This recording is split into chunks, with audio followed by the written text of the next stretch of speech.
How's that? Is that better?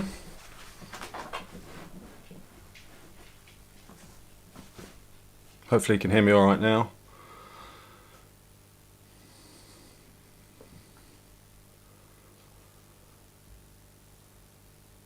Have we got sound coming through? If someone can let me know, that'd be brilliant.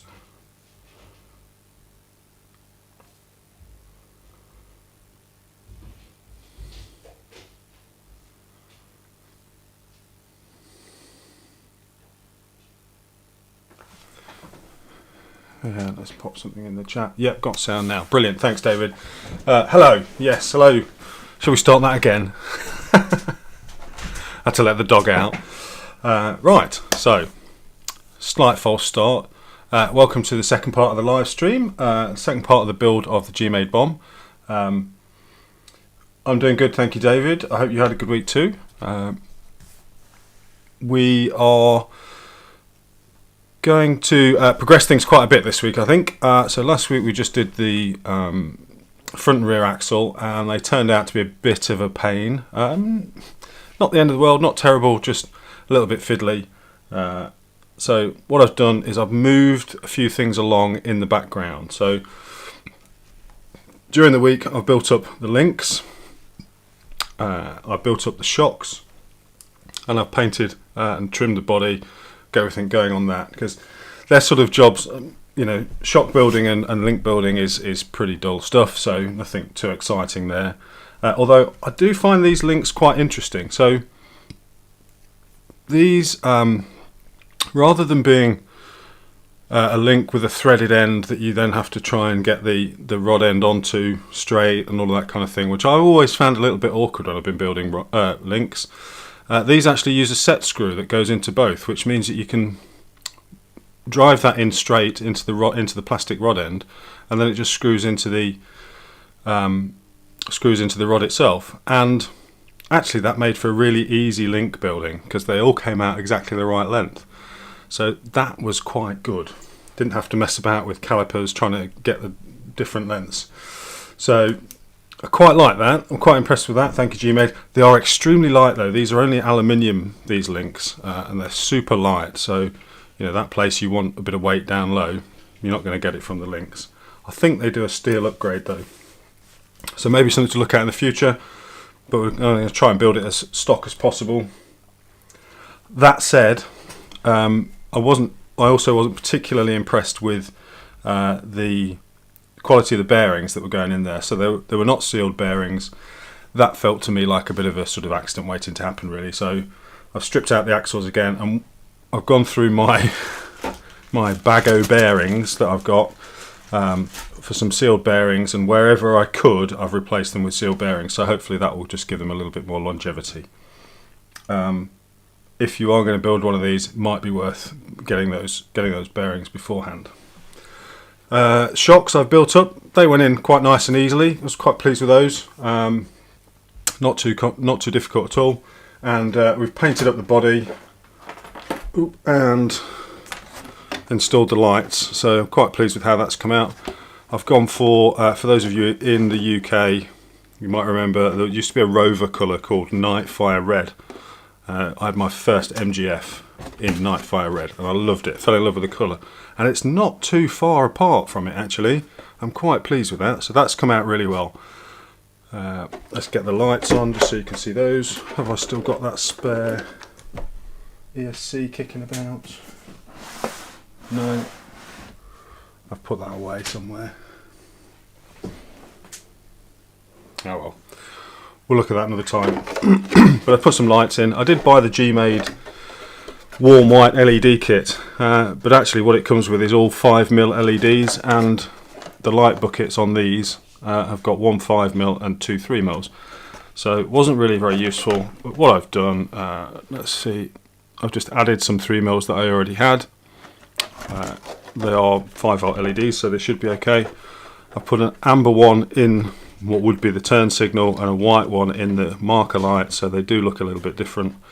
And then of course the stickers over the front help with that anyway. So the body's looking quite good, I think.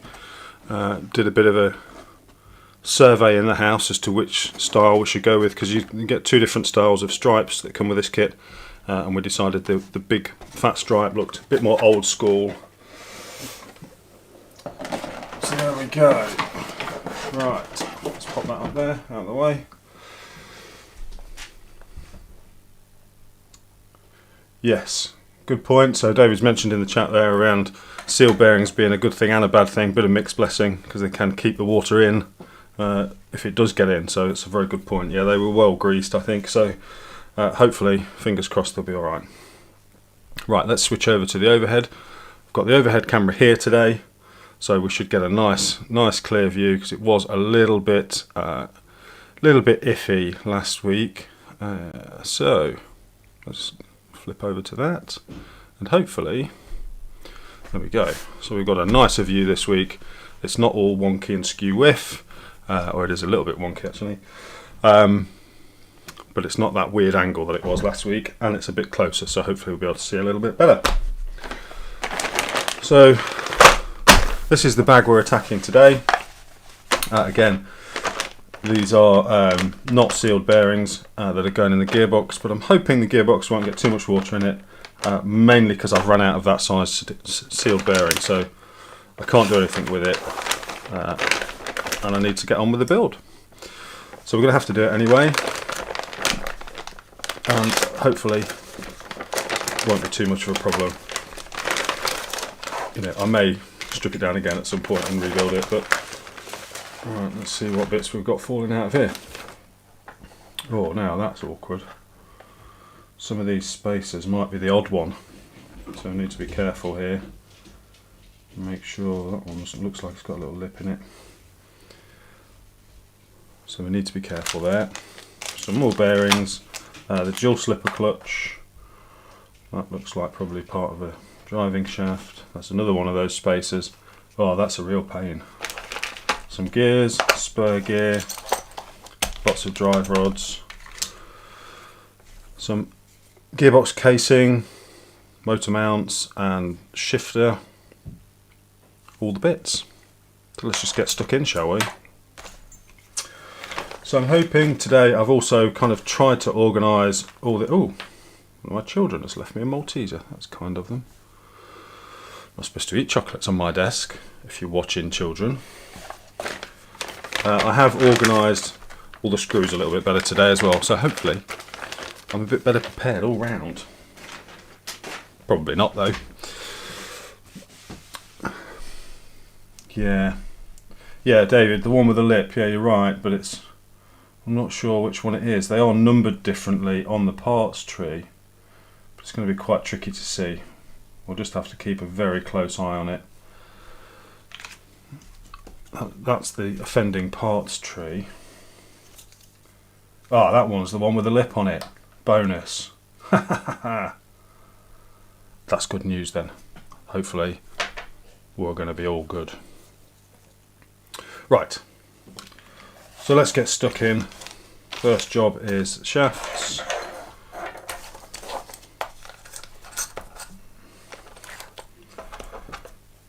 And some 4mm E-rings. There they are. It's definitely worth organising this a little bit better. That's got some retaining pins in, so I'll need to keep that handy. And it's full of bearings, so I better get that open as well, because I'm going to need that.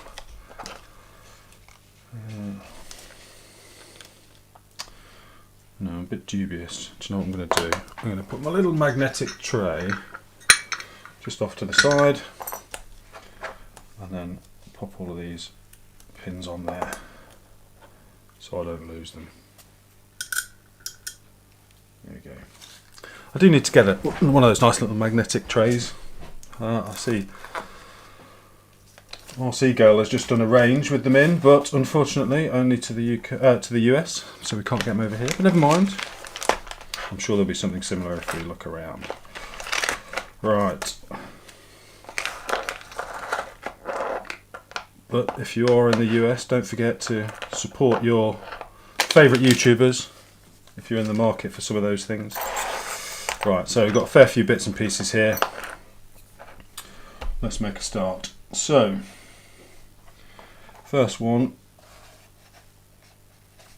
this is the first shaft we need. So obviously got a hole part way in and a hole right near the end. We want to start at this end with a E-clip, or an E-clip.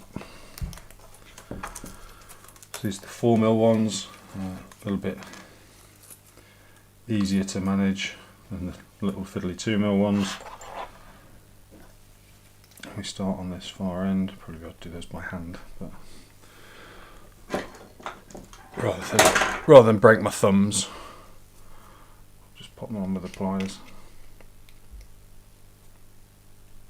Oh, he says they're quite stiff.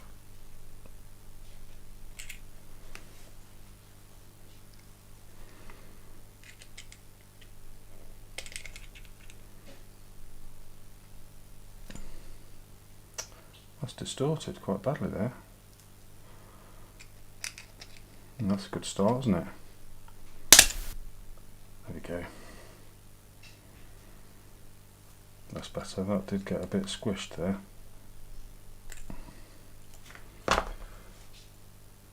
But that's on, and it's not coming off, which is good.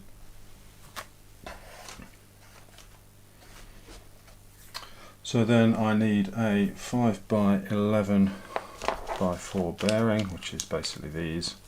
The kit uses these quite extensively, so I'm going to get some more of those. So I did have some. Then we need a pin.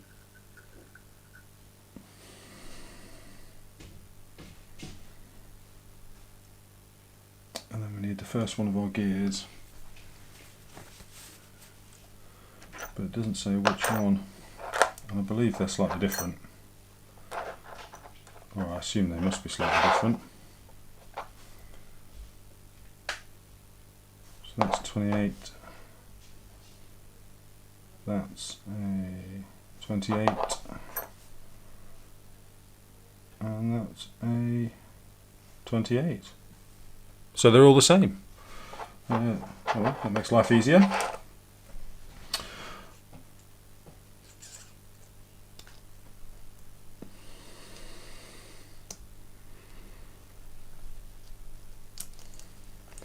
Okay, so we'll pop that in, make sure it locates onto the pin. And then we need another clip in there, and that's going to be a little bit more difficult to manage.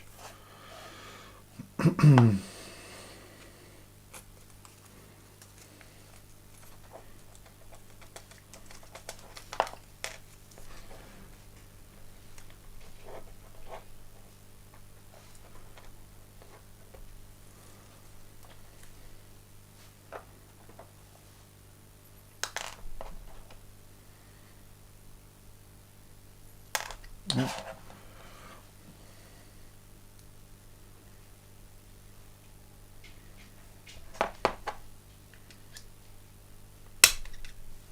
That's better.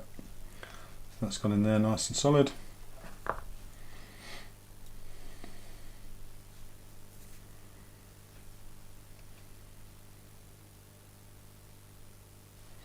And then I think we want another one on. And another bearing on this end, and the bearing's just going to fall off. Excuse me. Is that the right one? Yeah, 5x11x4 again. And then another clip on there. Yeah, I knew that was going to fall off.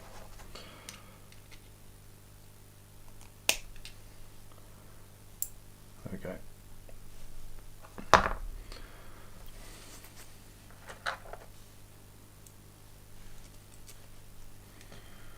Okay.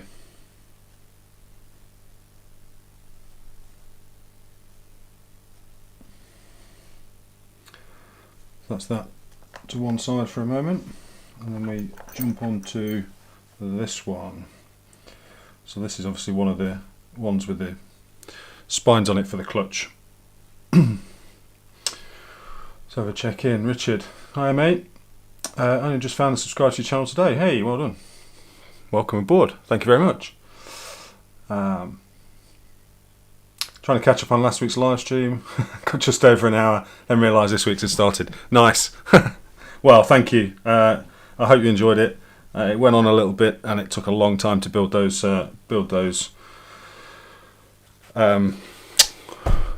axles. There we go. Yeah, that's a good idea, David. And I did use that tip last week, actually, David, about adding a bit of grease on the steering knuckle bushes as well, and it worked a treat. It just held them in beautifully. So yes, I will do that. Right, let's get on to this one.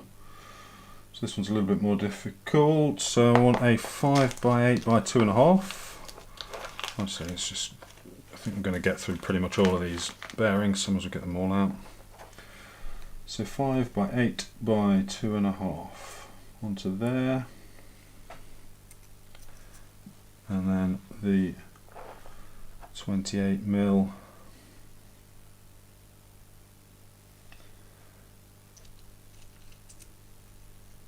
but no pin in this one, crucially, and the bearing in there.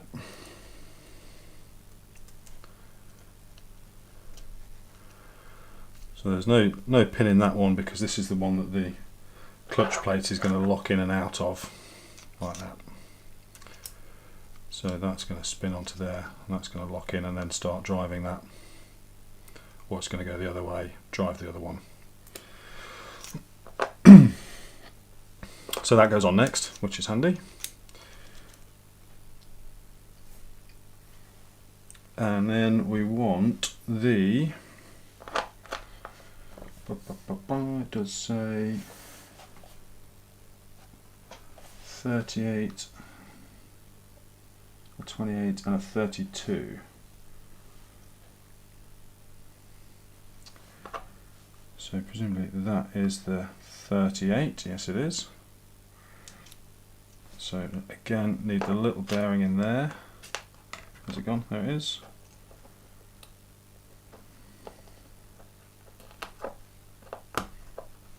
So that's going to be quite a difference in gear ratios, which is good. You have a bigger bearing on that side. Put that straight in. So obviously that's the other side of that second gear that's going to drive. And now we want to put a clip on either side.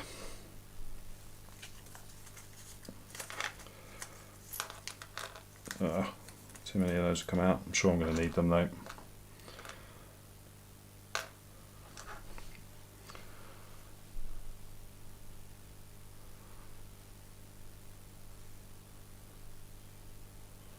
Yeah, David, you're right. I think I will notice a big difference. That is quite a difference in tooth count. So hopefully it'll be a usable second gear for hooning around the trails on, because that's one of the things I used to like about the Sherpa. It was a good second gear.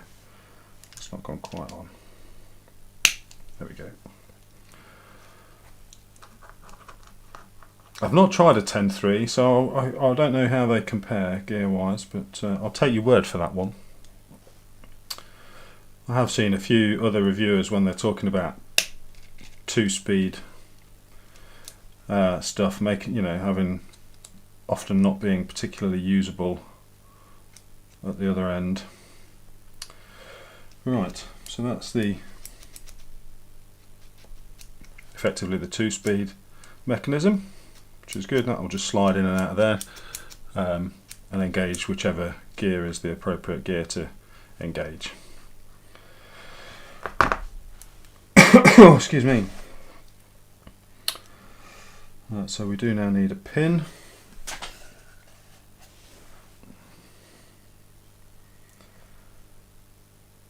And then we need our 32 tooth gear on there. And another clip, I believe. Yes.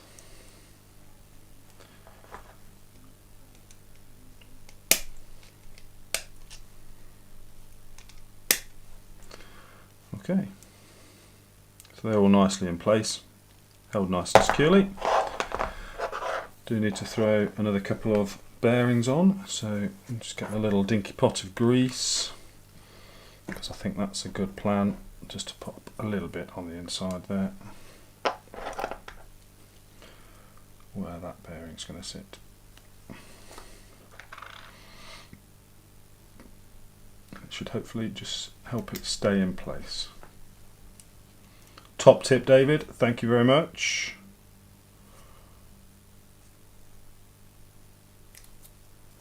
That's what I love about this platform. The good thing about live streams, you get the tips when you need them, not 3 weeks later when you've struggled through the build.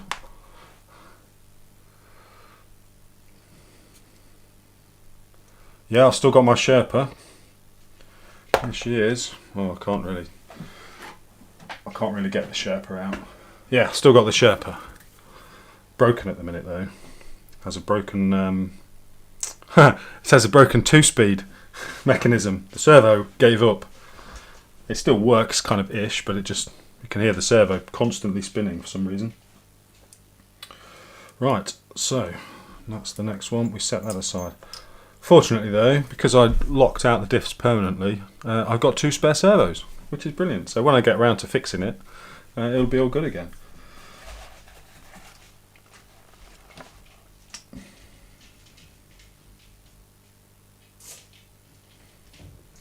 Now this is interesting. I don't know how well this will come across here.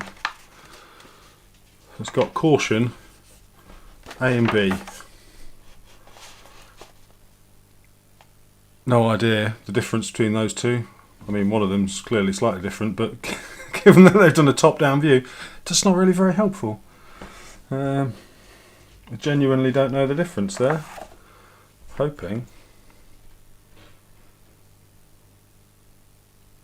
I'm hoping it won't matter. Oh no, one is thicker than the other. Oh, don't tell me I've got the wrong sides in.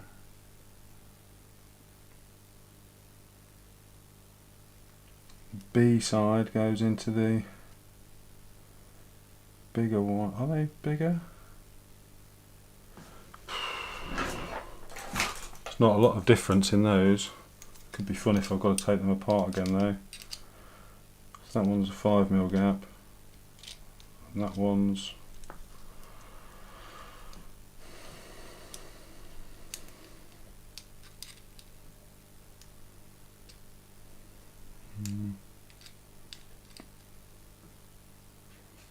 that's 5 at the bottom.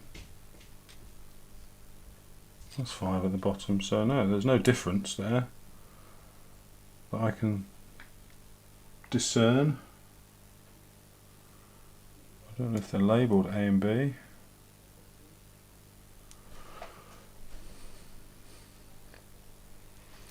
Can't see anything on it that would label it A and B.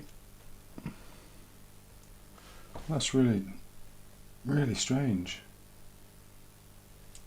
Genuinely can't see the difference.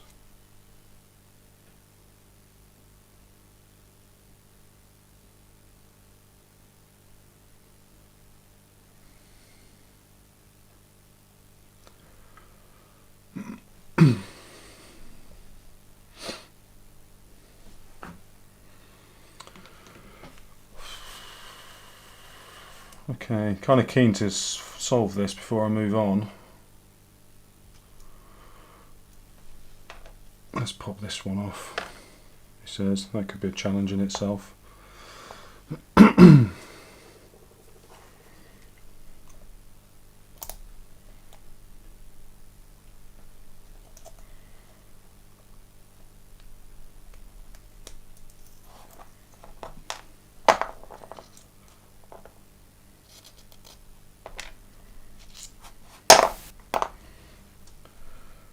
Right. Aha, that is stepped. Right, so that is the B side. Wow, that is a very, very minor difference. Okay, I don't know if that camera's going to focus on there. But so that's got a slight step on it, and that side hasn't. So that's something to keep an eye out for. Wow, that's a tiny difference. There we go. Right, so the A side, the B side goes into the bigger tooth. I wonder if that's just to help it engage into that faster gear. Anyway, there we go. We solved it relatively quickly.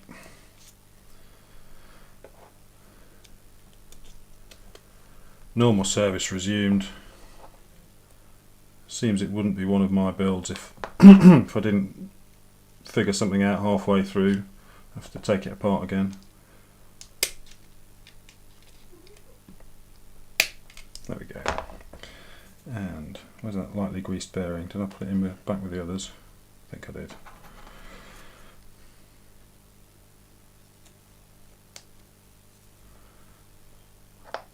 Put another little dob on there.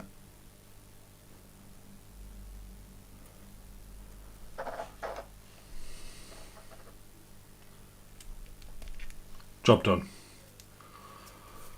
Okay. What's next? Shifter mechanism by the looks of it, so need some plastic bits. Excuse me. So this one first. It's our first plastic bit. And again we need some 2.5mm E-rings. Ah, the tiny ones are back. Yeah. But my prior preparation means I went straight to it instead of having to root around for it like last time. Won't last. I'm sure I just got lucky, but here we go. So I need 2 of these. Put that back in my 2.5mm pile. Feeling quite pleased with myself now. There we go. So that's threaded. So this is the part of the shifter mechanism. So we'll just pop that onto there like so. Come on you go. There we go. And then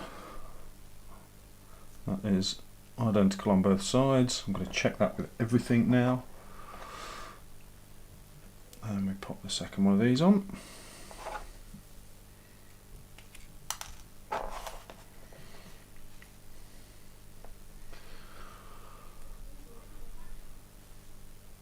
So Richard, what brought you to the channel, Richard? I'm curious if you found it today. Would love to know what brought you along, if you're still there. Was it a particular video or a particular truck? There we go.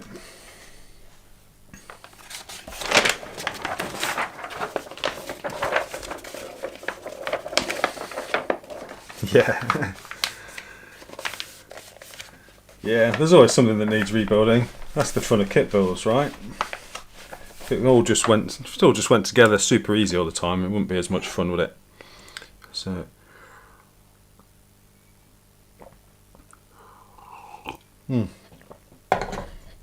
excuse me, poor form I know, drinking, but I get a dry throat otherwise. Right, time for the long transmission shaft. That's this bad boy, and lots of clips and pins and bearings in this one. So where's the holes? There, that end. So this goes this way around. So it's saying this is the first clip position. And this is where I need to make sure we get those plastic bushings right.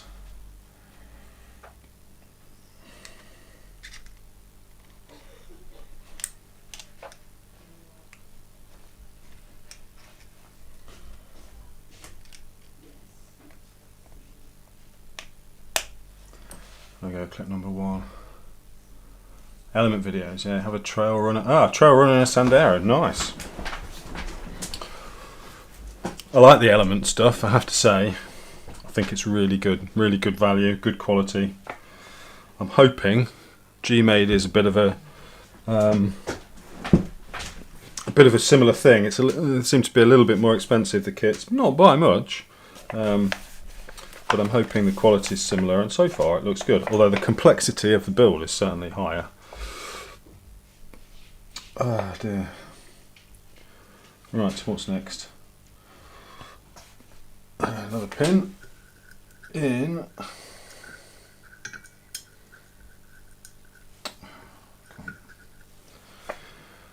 pin in there.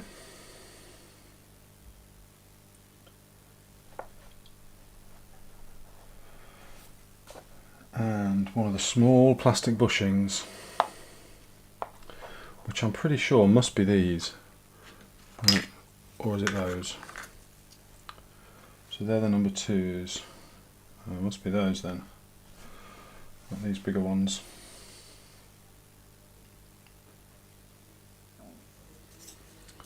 So the problem is I've no idea where these have come from and what they even are.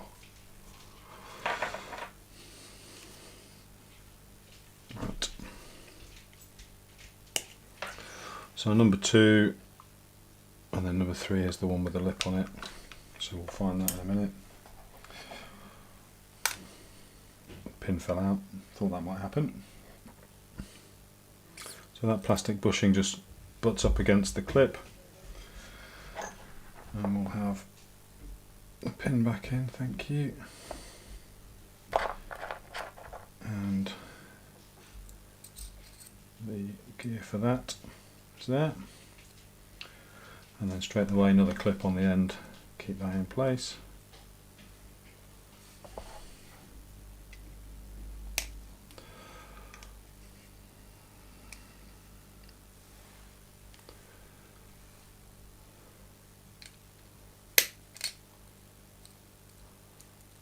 There we go. Motor and ESC. Right, motor and ESC that's going in it, David. I think it's going to be an ESC 70 because I have a spare one. And motor, I've either got a 13 turn 5 slot Holmes Hobbies, or it might be a 12 turn, can't remember. I'm sure I've got one of those somewhere, spare. Or I've got a 14 turn 5 slot Reedy motor that came in the Ecto. So I might put that in. So it'd be one of those two, I think, to start with.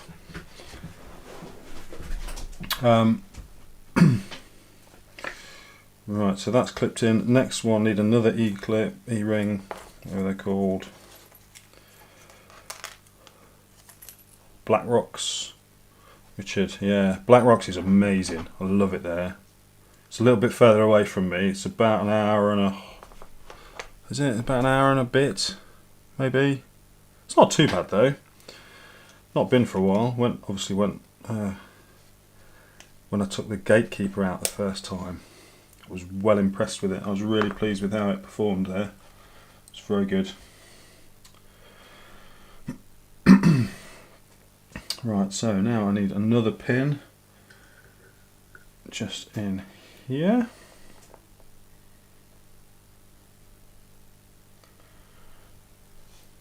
It is a lovely spot though, and it's not far from where they do the nationals at the rocks up there. So at the National Trail, whatever it's called. Can't remember what it's called now.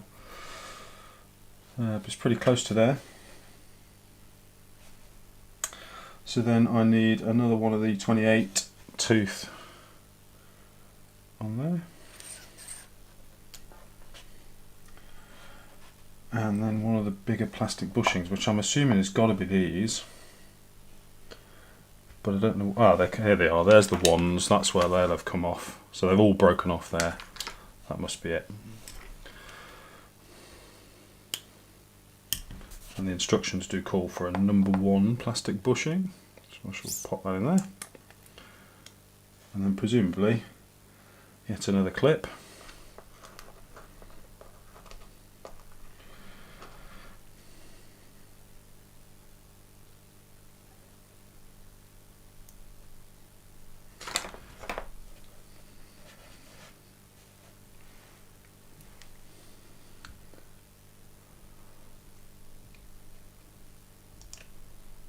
Yeah, it might be too quick, David. I might have to gear it down. I'm going to use the standard pinion and see what it's like, but if it's a bit too much, I might have to gear it down with another pinion, or maybe get a slower motor.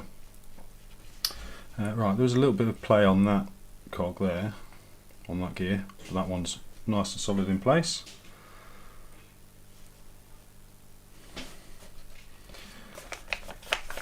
Okay, and then bearings on the ends. I'm just going to dunk that in there.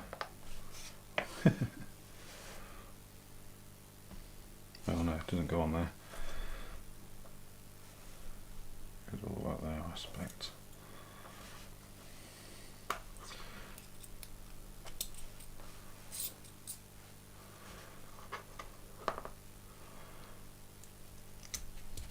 There we go.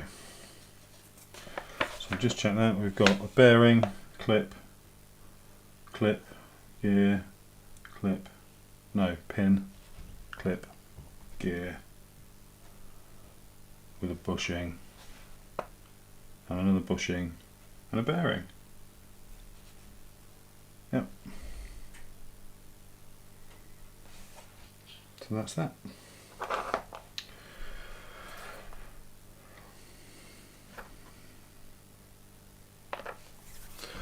So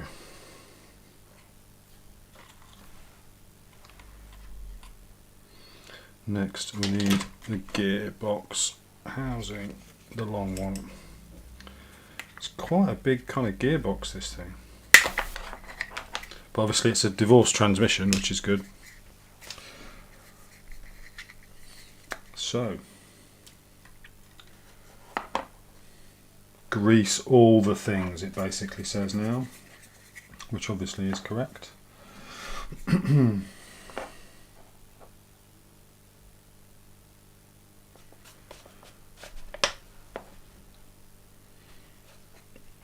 So first one is, just grease that before it goes in.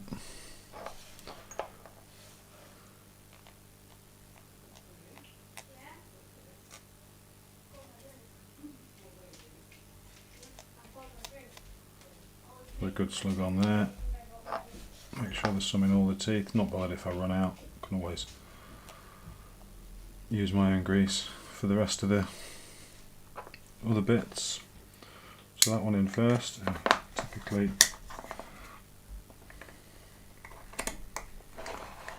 okay, so you're in first. Next is this big old beast of a thing. I'll put lots of grease on all of this lot.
Didn't quite think that through.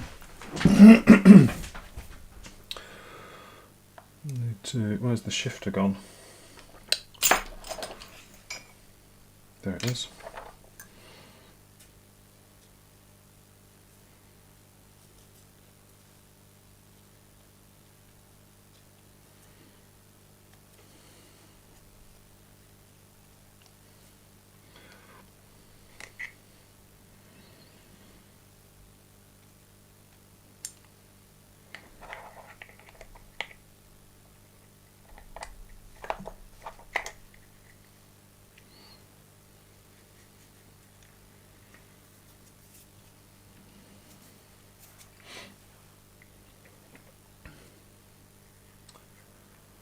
Okay, so that's obviously a shifter mechanism.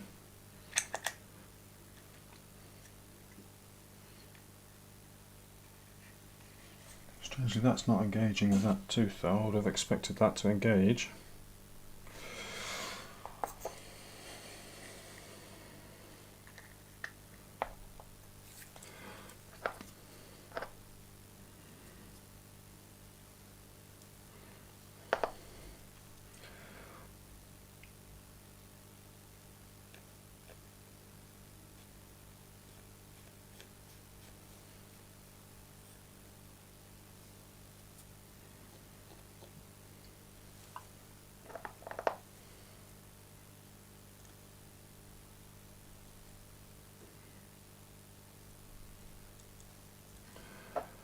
Okay, plenty of grease on there. Just want to go back and check that I got that right.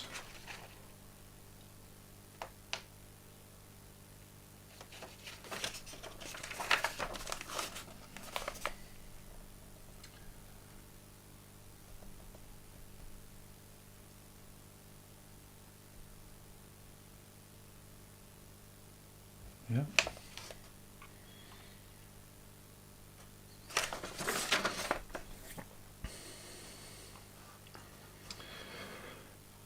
And then this one drops into the end.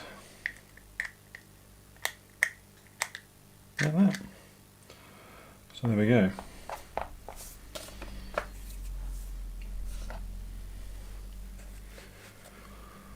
And then I need... Well, that's a bit awkward.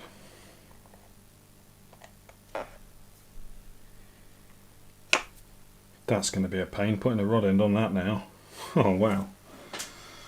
Okay, they're in the box. Damn it.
Should be able to just hold that still with the shock pliers.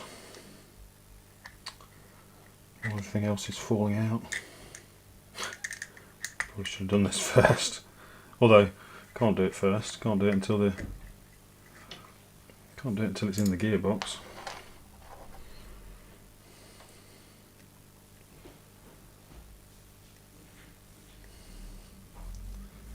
Oh, that wasn't too bad. Shock pliers for the win. If you haven't got yourself a set of these shock pliers yet, definitely get some.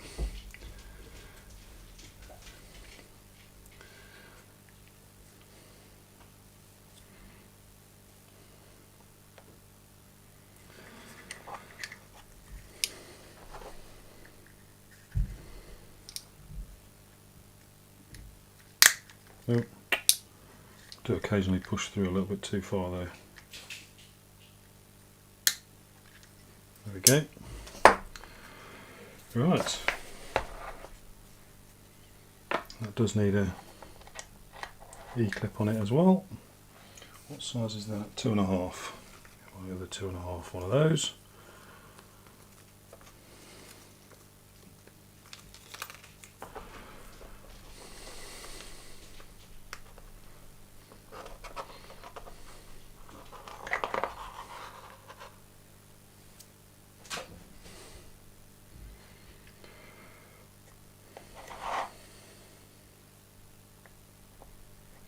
So guys, what do we think to the new SCX 10 Pro? I have to say I quite like the look of that. I don't think I'll be rushing out to buy one. I think they're going to be pretty expensive, but I like the look of it.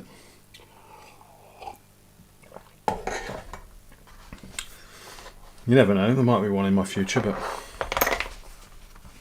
not immediately.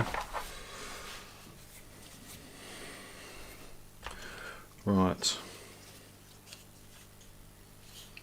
So next bit of the gearbox is this one, I think.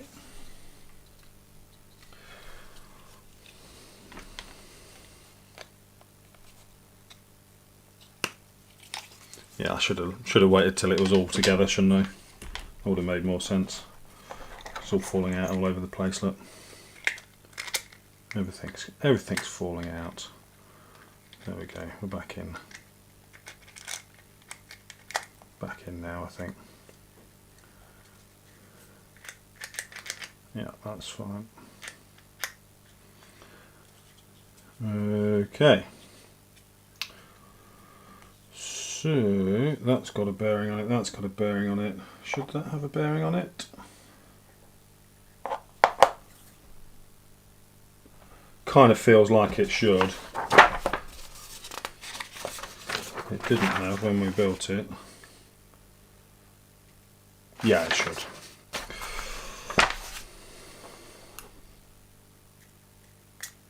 There we go, glad I checked. Okay, and that's all our bearing housings.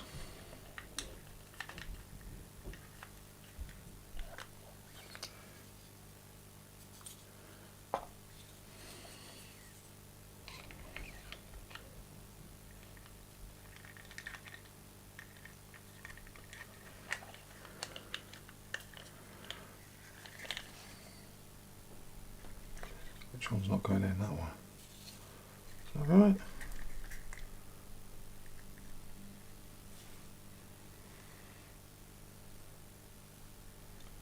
Something's not right there. That's sitting far too far out.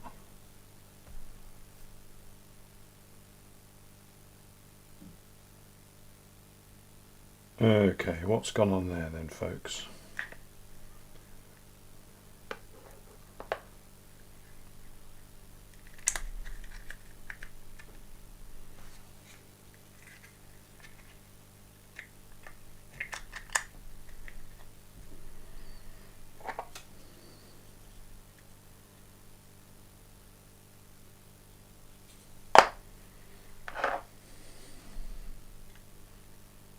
I can't have used the wrong shafts because they were very specific.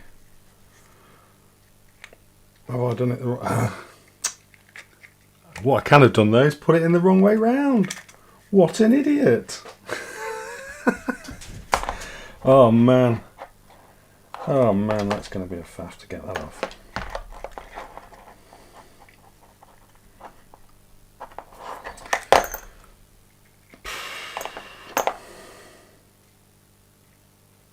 Of course, with that shifter on there, that's not wanting to come out of there. Oh, what a plonker. That's hilarious. Totally put it in upside down.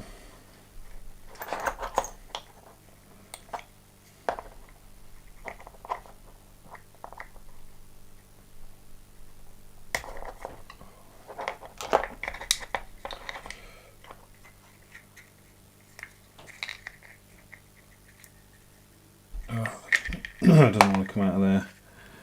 Where's those shot pliers gone? There they are.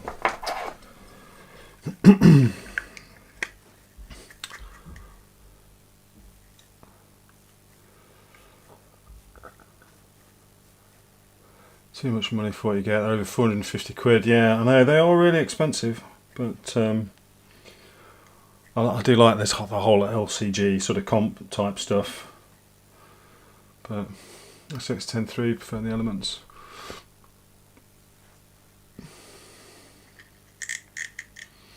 Yeah, I think that might be a common thought, that the Phoenix. The Vanquish is not much more money, is it? Right, shall we try and put that in the right way around this time? That might explain why it wasn't feeling like it was engaging. What an idiot.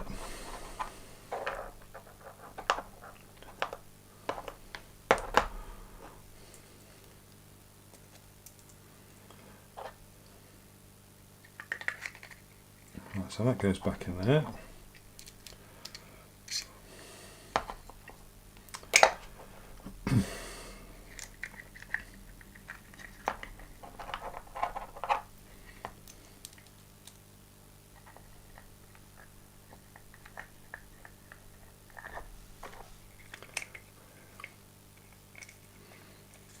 That looks like it might be a bit more sensible.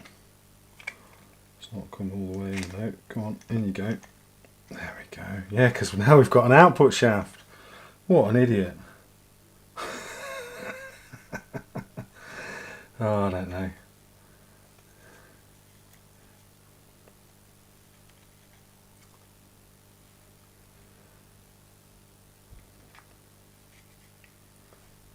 But okay, I'm interested now, I'm intrigued.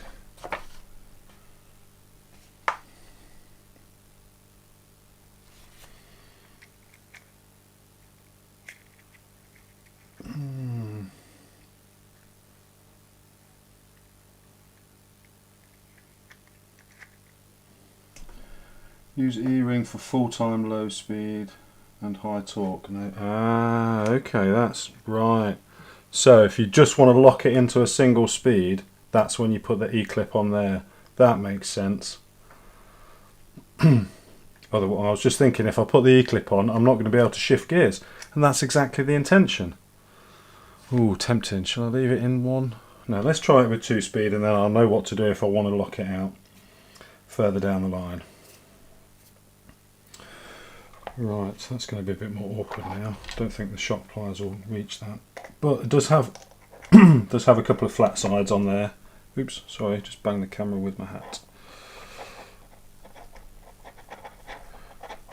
So we can do it that way.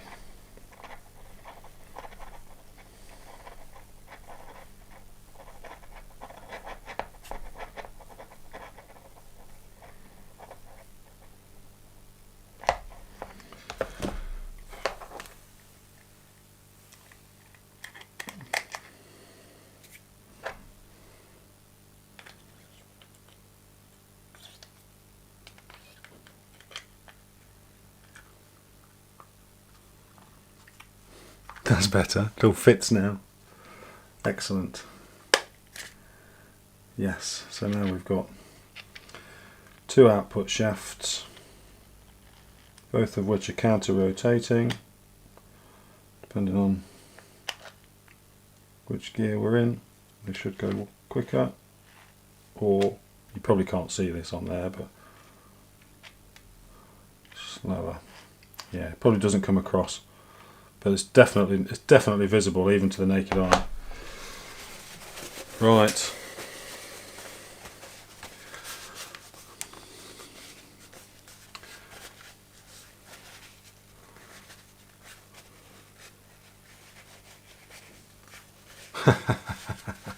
Yeah, that Vanquish RTR looks nice. I haven't watched the Scale Builders Guild video of it yet. Mostly because I don't want to be tempted into buying one. Right, let's get some screws into this before it's too late.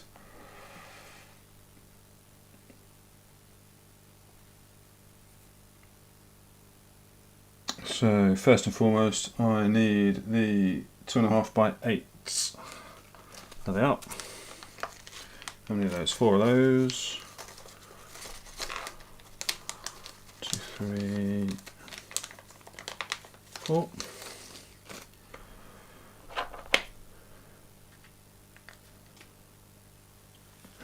So 1, 2.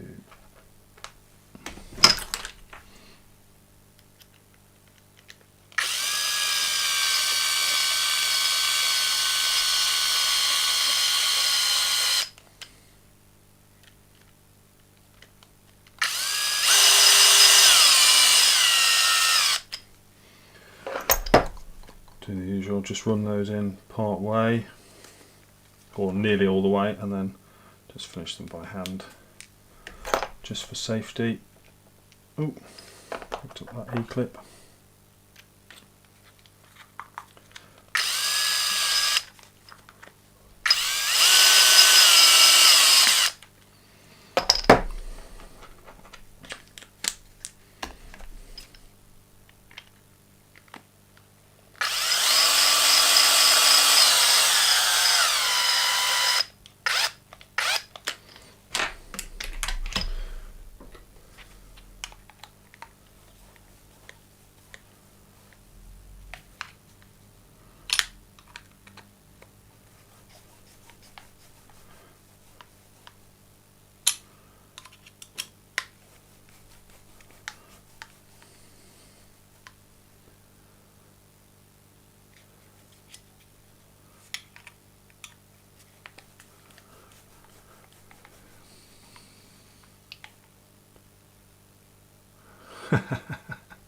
Yeah, that's a very good point, Richard. None of you spotted that I put it in the wrong way around either, did you? Mind you, you're excused. It's a pretty small camera thing, right? That's the excuse. That's no problem. But there we go. So let's see if we can really pick that out at the moment. So I don't know if you can. I don't know if we put that in. Oop.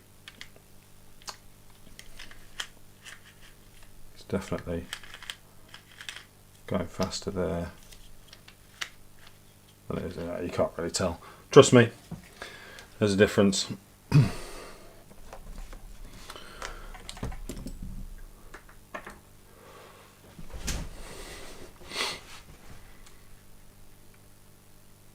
Just having a look through the chat. Yeah, kit is less than the 10 Pro, and you get the whole kit, not just the chassis. Yeah, that's a fair point.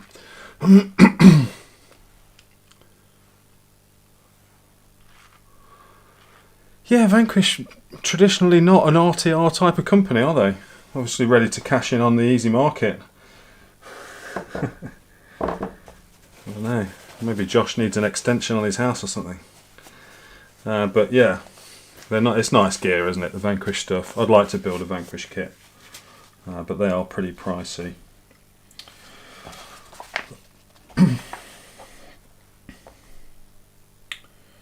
Right, so next piece is this one, I think.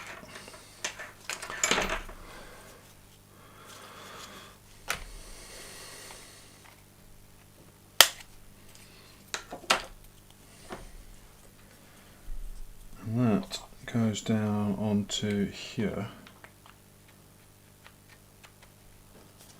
And then there's some big long bolts go through it, so 3x30s. Can't be many of those in the kit. 3x20, 3x30. Oh, that's just one. That might be it. 3x30. Wrench bolt.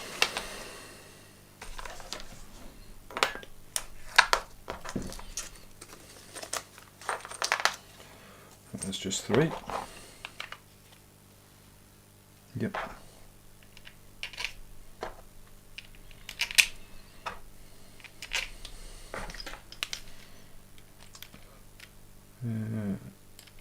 Nope, that needs to be a 2.5.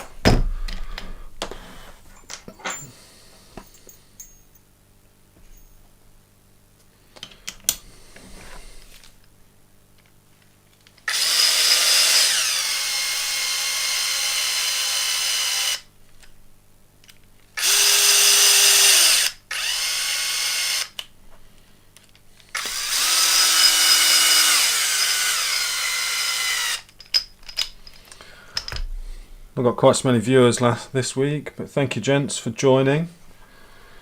Obviously, it's a bit of an odd thing, live streams. They tend to go on a long time, so you've got to be pretty committed, so I appreciate your commitment to the cause. But, you know, they're good fun to do. Enjoyed last week's, enjoying this week's. Does feel slightly like I'm just sitting there talking to myself, even though I'm not, you know, talking to you guys, but it's a bit weird.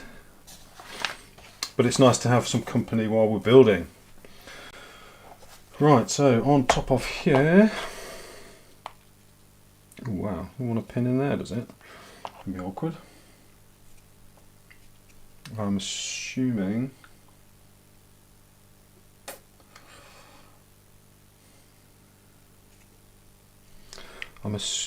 here it wants the bearing in before the pin, before the E-clip. Otherwise, there's not a lot of point having the E-clip. There we go. And it's one of the bigger ones, 4mm.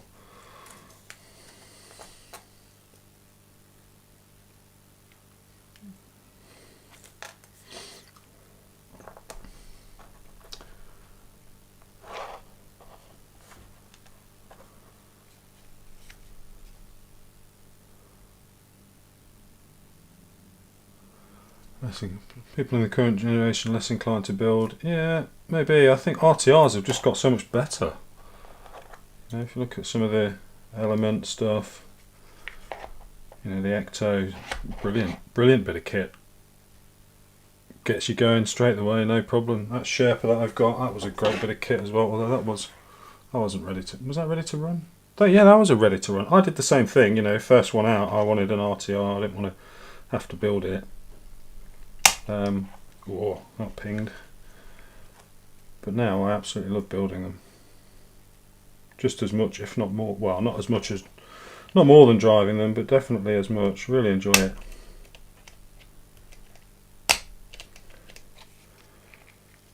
And I think that's the fun of the modification side of things as well.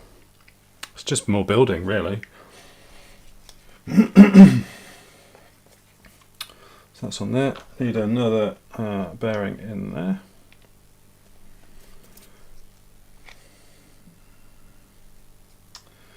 And then we need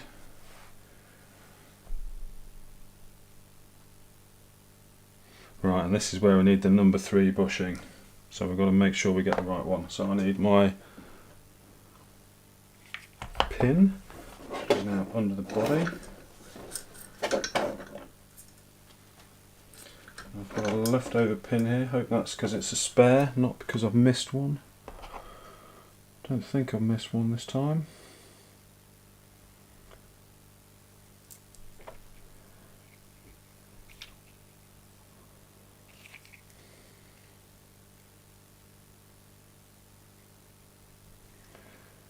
Okay, pin,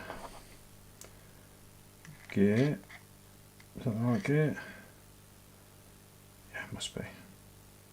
38. 38, yes. Okay.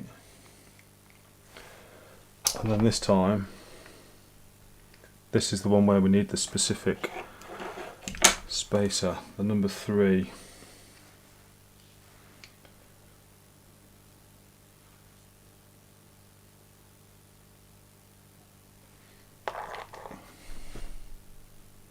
But it needed a plastic bushing on before the pin.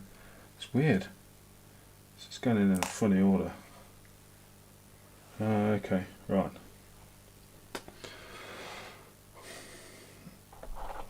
So that's one of these little number 2 bushings.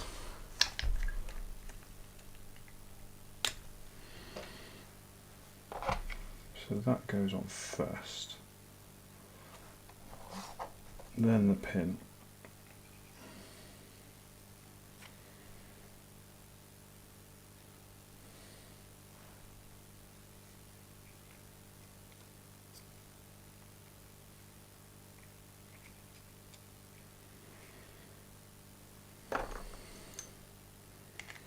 Then the gear.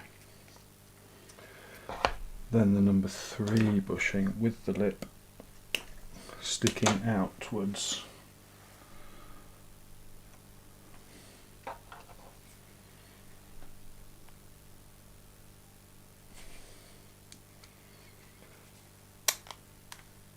And that means that that sits not, yeah, okay, I can see. So Mike, I think it is, RC Scotsman, he's had one of these and he had loads of problems with the drive, and I think it was because of this. It was definitely because of this bushing, and I can see why now. It would leave, I mean, it's probably 1/2 a mil of travel in there, so it's not a lot, but I guess it would mean that the gears are slapping about a bit.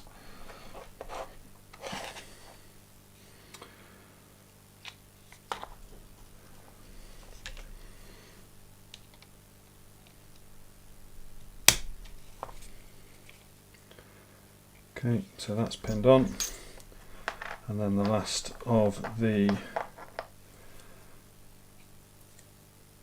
bearings on there.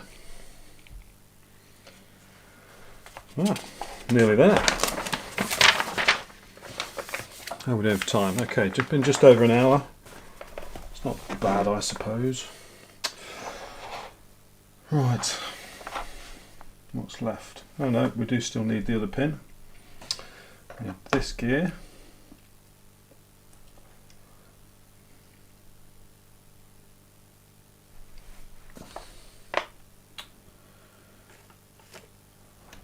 Am I missing a bearing somewhere, or is there another bag full of them?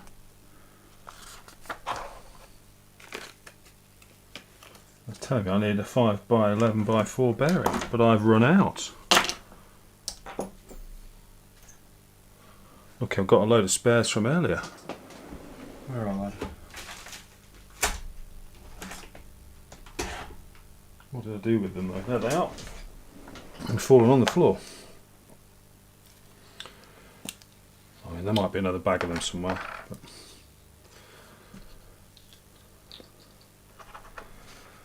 okay, so threaded end, bearing on, another 4mm E-clip, I assume.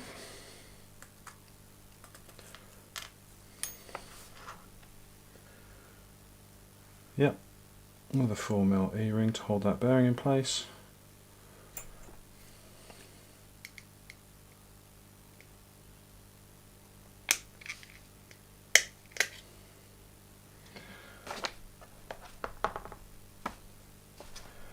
Okay, then my pin, so it wasn't a spare, goes in the nearest hole to the bearing.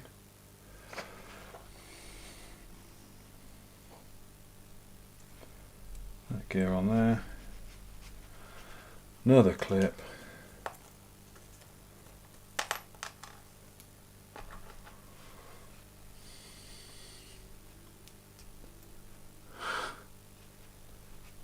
Yeah, it should have enough for the whole kit. I don't know where that's gone. It's probably on here somewhere.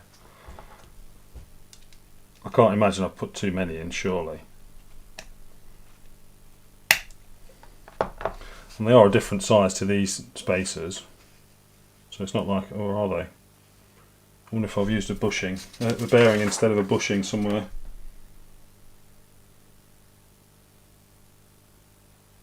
Maybe. Don't think so.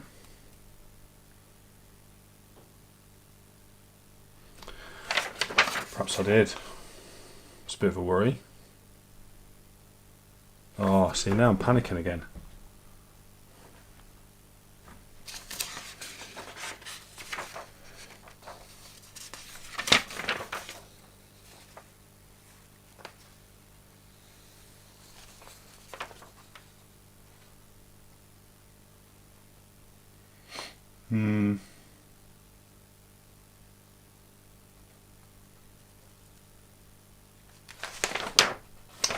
Yeah, I think I may have used a bearing instead of a bushing.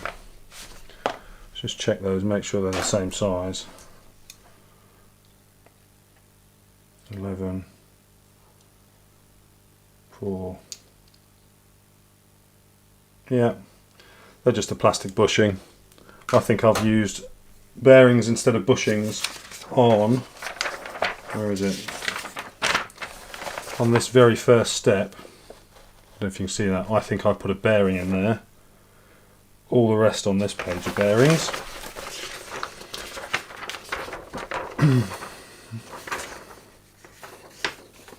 May have put one there as well. Don't think I did. I think I put a bushing there. definitely put the stepped bushing there. So yeah, I think I'll use the bearing instead of the bushing.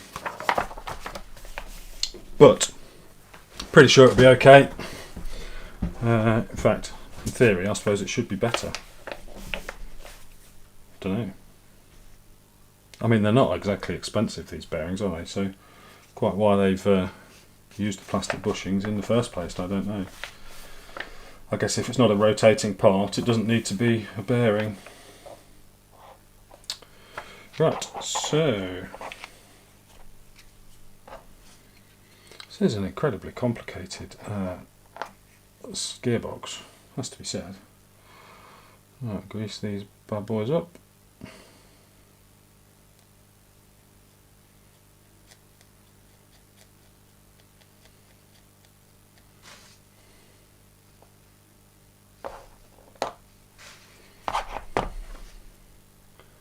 Oh, I'm almost out of kit grease. What a shame, I have to get the proper stuff out.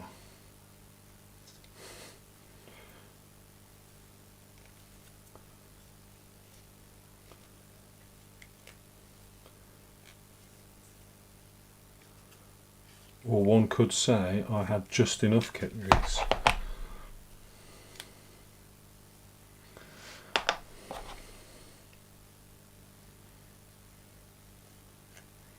Because I'm thinking there won't be much left to grease after this.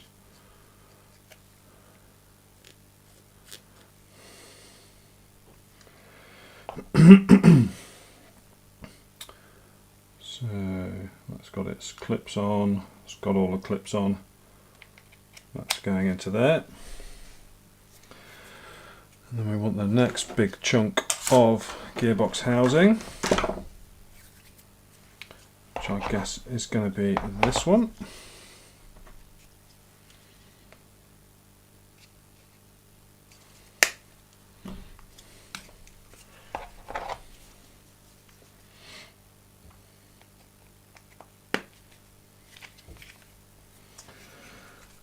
And 3x18mm wrench bolts, not round headed though. Those wrong, regular ones. There's only 3 of those, is that right? Yep.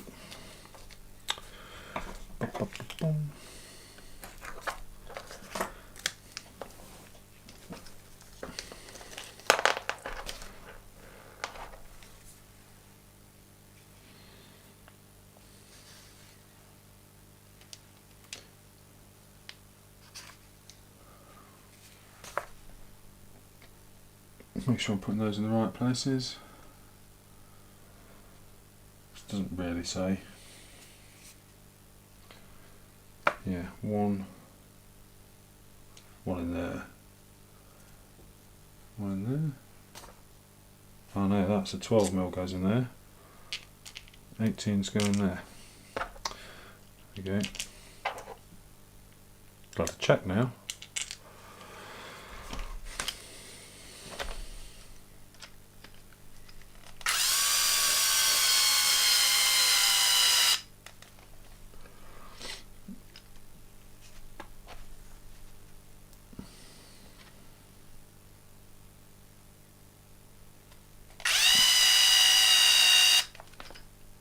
Yeah, I'll be able to go through this video afterwards.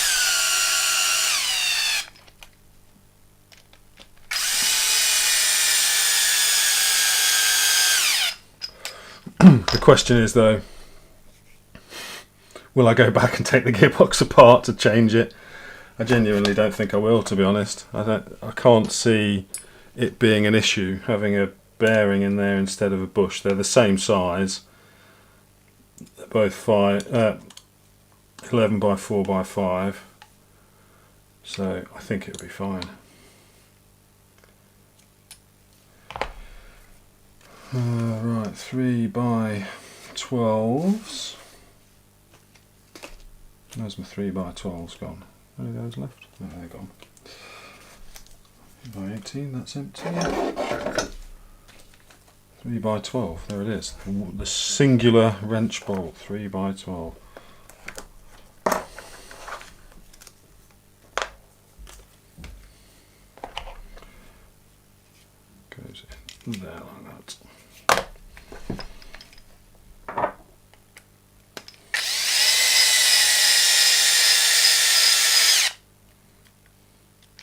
I think it just adds to the charm, right?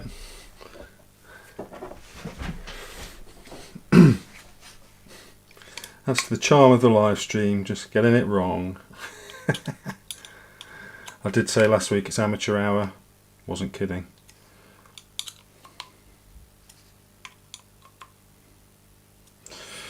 Okay. This gearbox is taking shape. So turn that one and we have output all the way at the other end, which is good. So something's right, in theory. Okay, slipper clutch next. And the pinion, spare gear, sorry. Oh, I've got slightly greasy fingers here. Probably should try and clean them.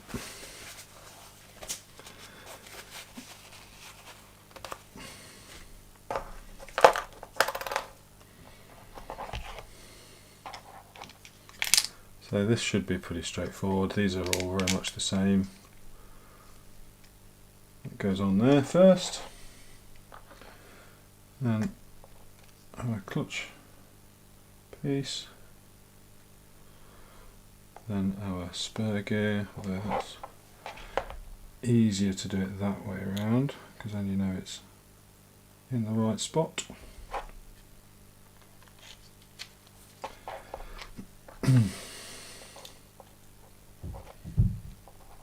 Next part of the slipper, and then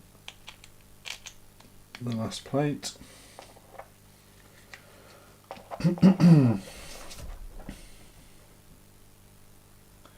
And then 4 conical spring washers. Nice. 8mm conical spring washers. Where's my knife gone? There it is. I suppose that's instead of putting a spring on it.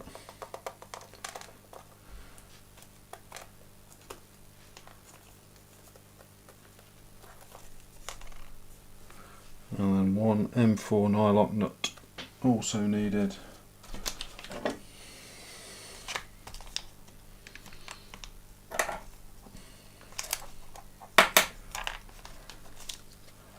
Let's go on there, and that's going to be right. So I've got to make sure I get these the right way. So that way. So these kind of form these counter, whatever you call it, two pairs of opposites in there basically, and that's going to form a bit of a spring for the clutch.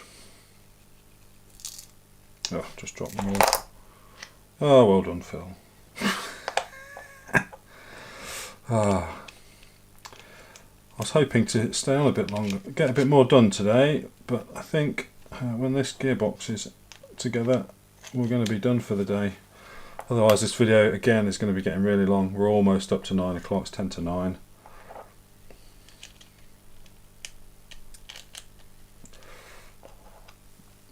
Just means we'll have to do another one.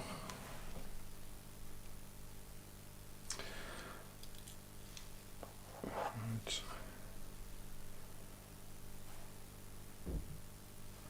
So it won't come across on the camera, but it is quite obvious when you look at those as to which one goes where.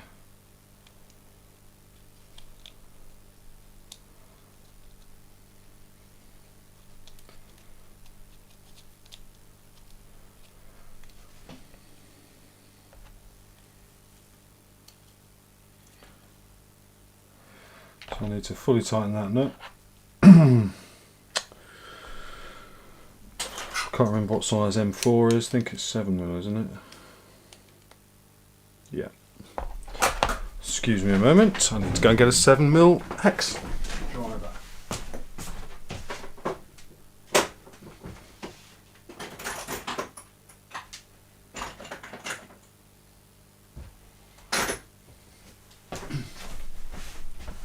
There you go. And we're back in the room. Yeah, that's got it.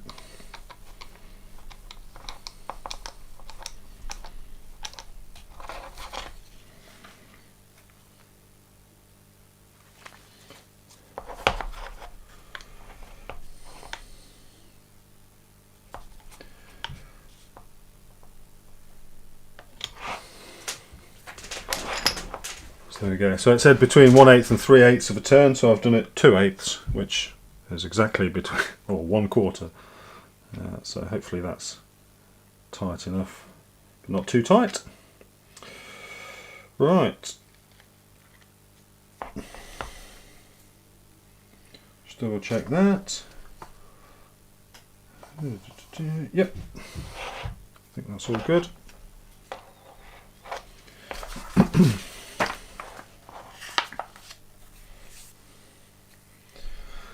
So the last cover plate goes on next. And 3x8 wrench bolts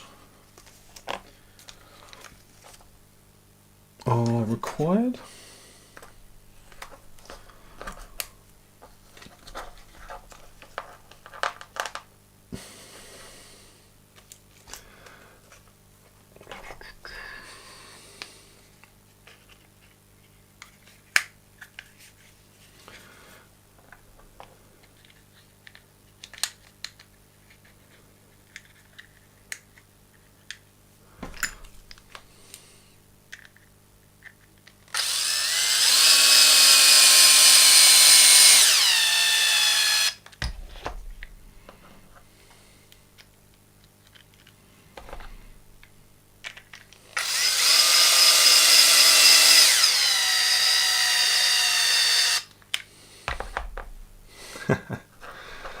Let's have a look.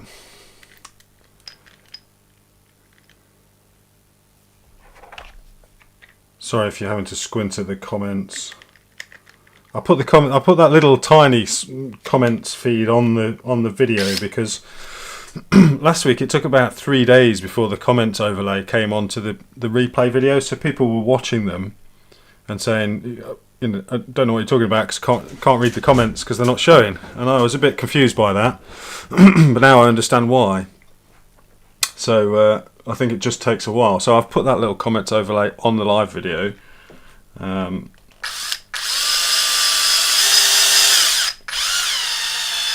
But after a couple of days there will be, you know, the proper live comments on the replay videos as well that you can have separately. So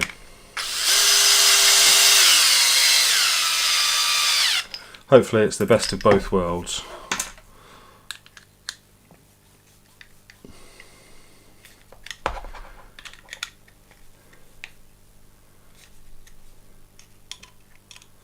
But yeah, if you're on a small screen, 7mm, yeah, thank you.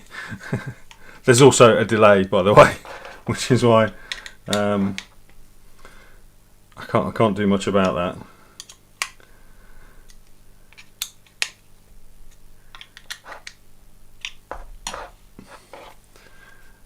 Yeah, Holly and Matt's are 3 hours long. Yeah, they are. Yeah, they are. But I don't know. Feels a bit too long. That does to me. Maybe not. Well, we'll see. We'll take a vote amongst the 3 or 4 of us. see how we want to carry on. Right. So, motor mounting. That's basically the gearbox built. It's pretty much all there now. If I move that pinion, I am not getting any drive. Why am I not getting? Oh, I am. There we go. Yeah, it's because the gears probably were midway through being selected. Yeah, they are. There we go.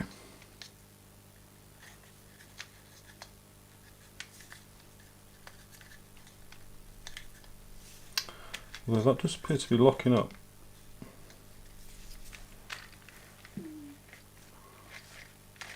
Perhaps it's just me.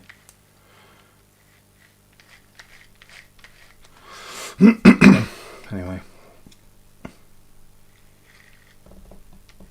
Definitely stiffer in first gear than it is in second gear.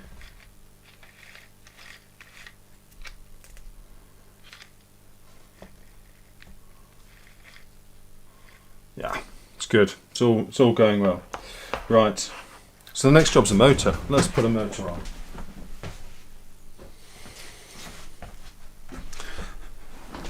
So I'm going to go with this Reedy 5 slot 14 turn because that's the one that's handy. Hopefully that shouldn't be too mental, but we'll see. So we need the 2 motor mount plates to do this.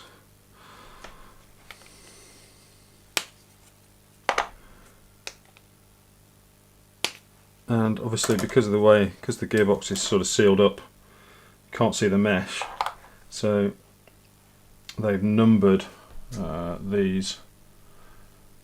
So you put the motor in the right screw hole depending on what tooth pinion you've got. I am using the pinion that came in it, which I believe is a 13 tooth. Doesn't actually say. It hasn't got a grub screw in it, so where's that going to be? 3x4mm set screw. Is that going to be in my 3mm section or my 4mm section, I wonder? I better put it in the 3s.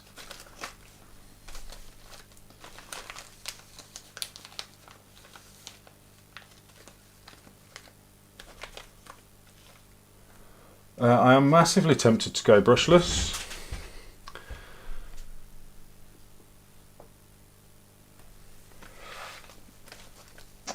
But I haven't got a brushless motor at the moment, so I'm going to put a brushed one in it now. I figure most people will put a brushed one in this to start with, and I'm curious to see how it performs with that, and then I can always upgrade it afterwards.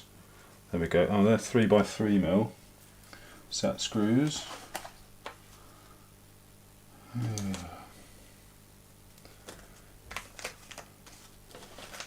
3x4mm set screw, there it is. Just the one, Mrs. Wembley. And they are going into metal, so I'm going to need a little dob of thread lock on that, I think.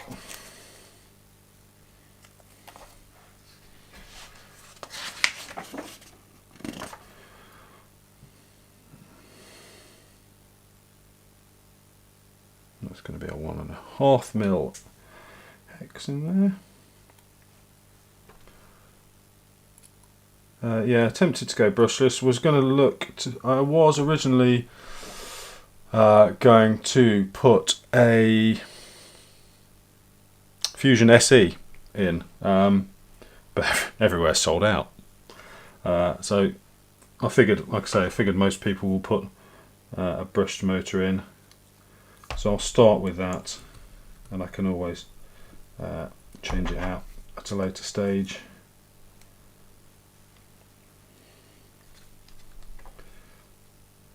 Alright. It doesn't really say where. It doesn't really say where to sit that, so I'm going to sit it flush with the end of the shaft initially, which leaves a little gap at the bottom, and then we'll put these together.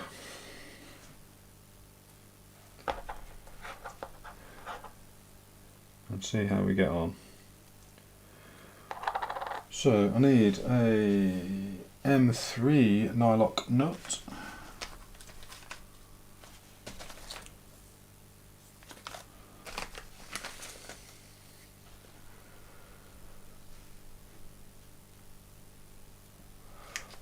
Oh, if Wheelspin have got the Fusion SE back in stock. Said they weren't getting them in until 1st of March when I looked. They may well be back in though, you never know. I'll have a look afterwards. I've got a regular Fusion. I think they did have the Fusion Pro 1200s in stock, but I didn't want to go quite that slow. So there's a little housing there to seal that nut into.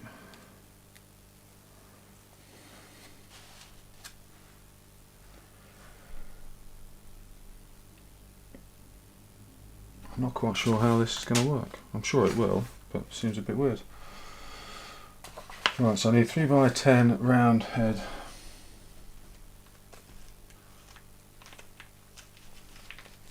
wrench bolts. There they are. 2 of those. Oh, have you checked? Yeah. Oh, it's on back order. Yeah. I mean, I may just put it on back order, to be honest, but because they will. I'm pretty sure they'll sell out again as soon as they arrive. Right. So I want to use my 13 tooth holes on here, which are that one and that one. Sorry, I keep headbutting the camera with the peak of my cap. I'm only wearing the cap because my hair's a mess. I'm not even that vain, but you know.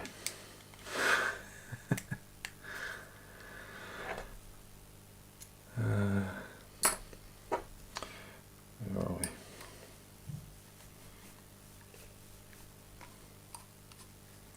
Right, I'm just going to test all this out, just sort of test fit this first of all, and then once I'm happy that the pinion's in the right place, I'll strip it down, although I won't be able to see.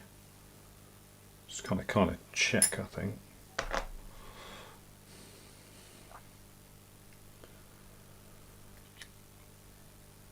And then that's keyed, so that just keys into place, and presumably it screws through into that.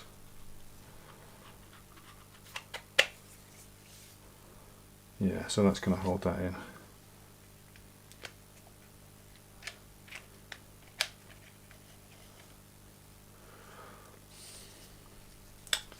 So that's a proper sealed up unit now. I've got no way of checking really that mesh.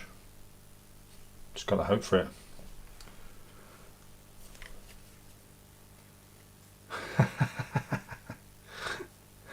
No, it's not the beer kicking in, mate. Definitely not. It is me headbutting the camera. Right.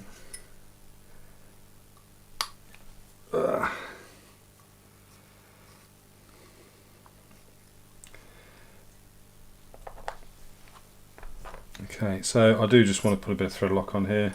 I didn't do it previously, but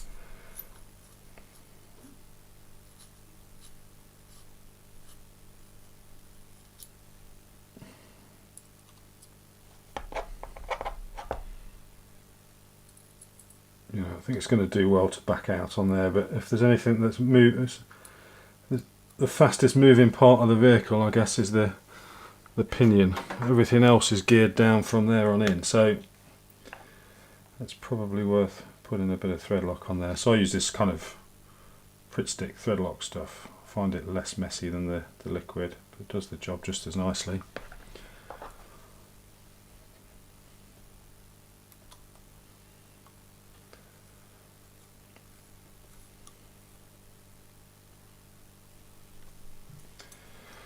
Although I have a terrible habit of putting too much on.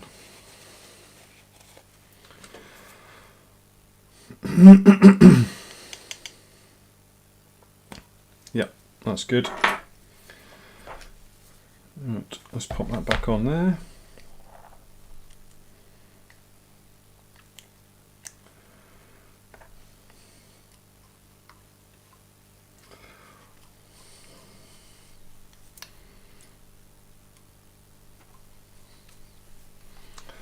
So I just really have to trust now that this is going to be, oh, I should have thread locked those as well, really. Idiot, because they are screwing into the motor. I've just got to trust that the mesh is good on this now. I've got no option to tweak it to my own liking. Where are we? 13, there. I mean, I'm sure it'll be fine, but you know, like I say, don't have a choice anyway.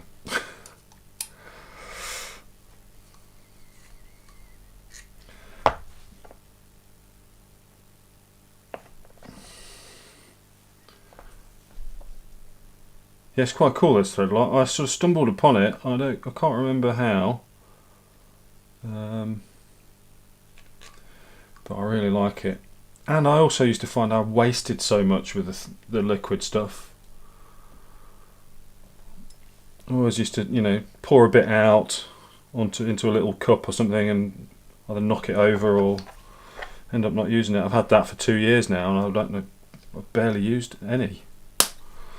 So it's good. I'll put some links in the description and all that YouTube jazz. Right, there we go.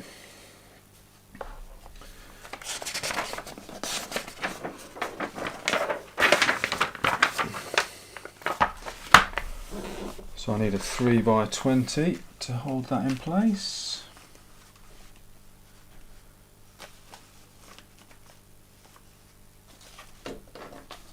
There it is, the one and only 3x20.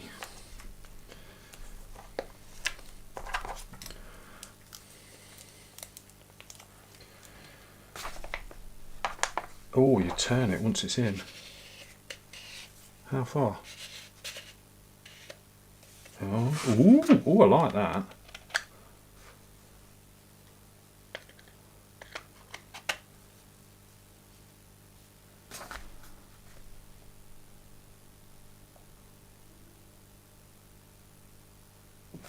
What's going on here?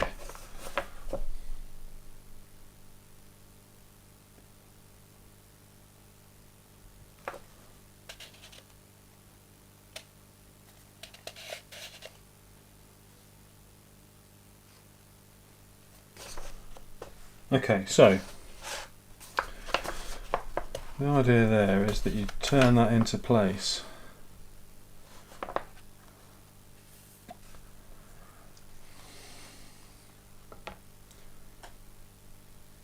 And you have to do it clockwise.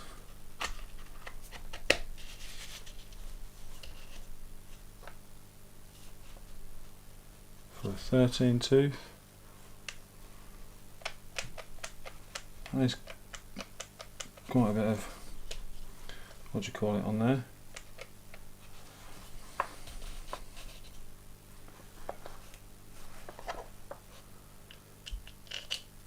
But that's not screwing into anything. Okay.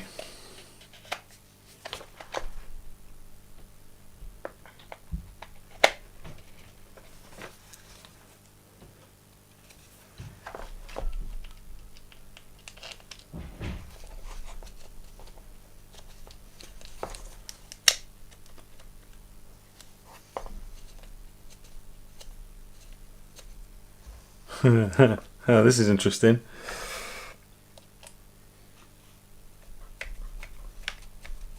No, that's not located.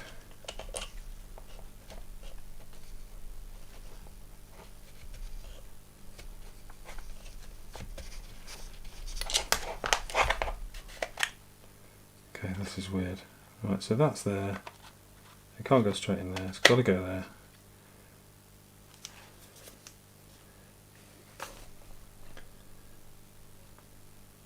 For 13 to 15 tooth, I've got to turn it clockwise.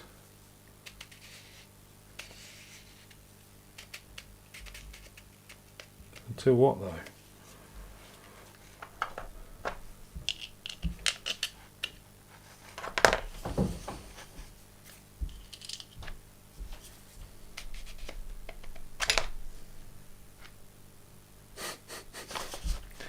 Okay, this is really not clear. What am I missing here?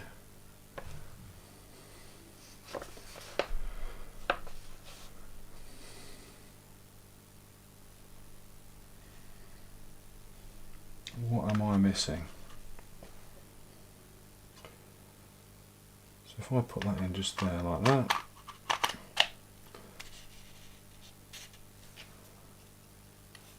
Presumably turn it until I can locate the screw. That's gone too far the other way, has it? Or is that screwing in now? There we go. Right, so presumably that's just attached to that captive nut that we put in between the two.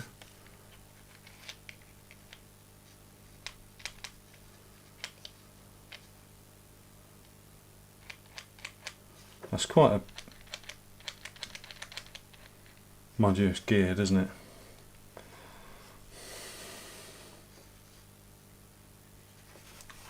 Okay, that's weird. I think that's okay. I think.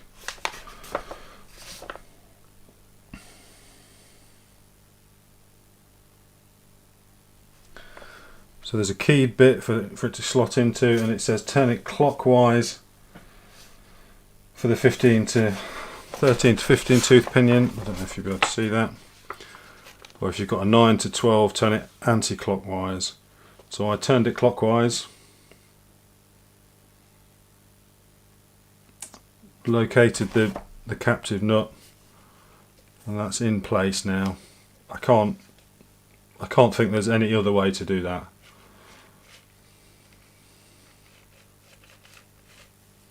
Feels pretty smooth. It's quiet as well. It's a nice quiet gearbox.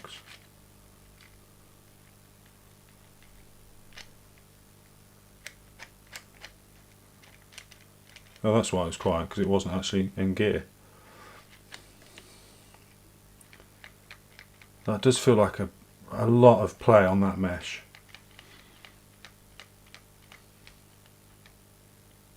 But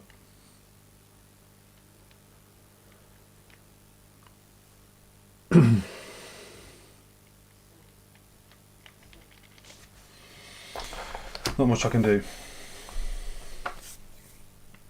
Right, let's move on.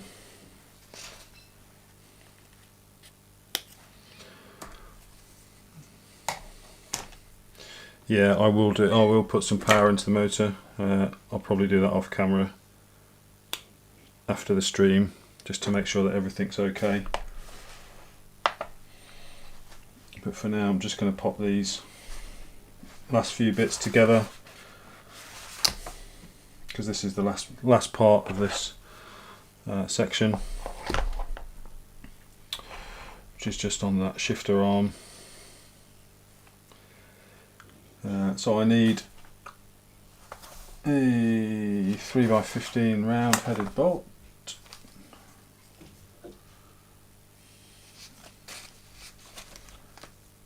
That's those.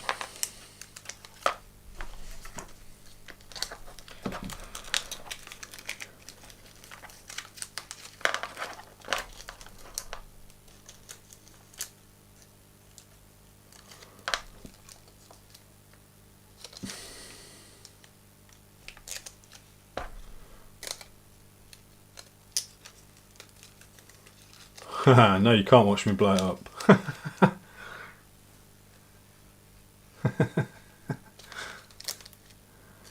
Not least of all because there's no wires on the motor, so I've got to go and solder it anyway, whichever way you look at it.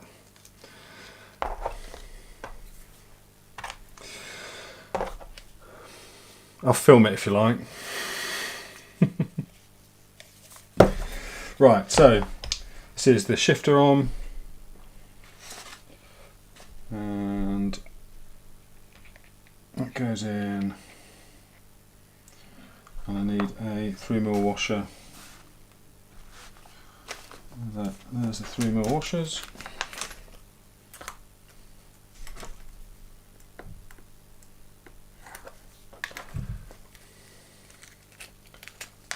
Yeah, I'll film it. If it blows up, I'll make a YouTube short out of it.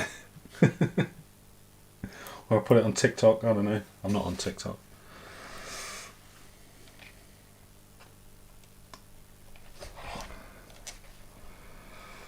Right. What have I got in there? 2.5. 2s, because they're going to be 2s.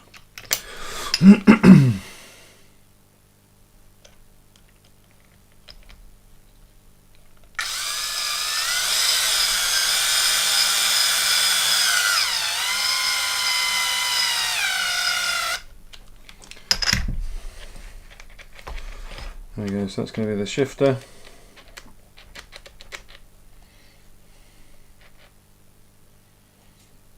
So when that's all the way in, should be a 0.1mm gap. Yeah, that looks about right. And when it's out, should be 6.5.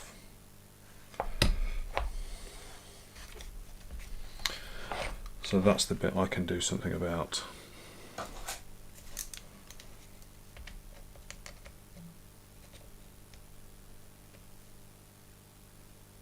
No, so that's only 5. So it needs to come out a bit more.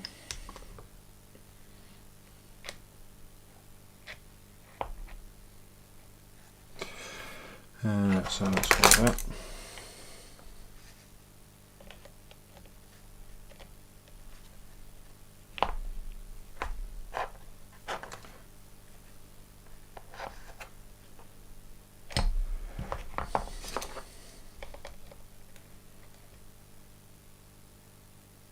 That's 6. That's not going to be 0.1mm when it's all the way in.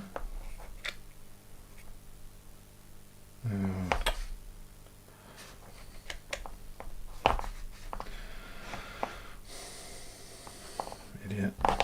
So it wasn't fully engaged, so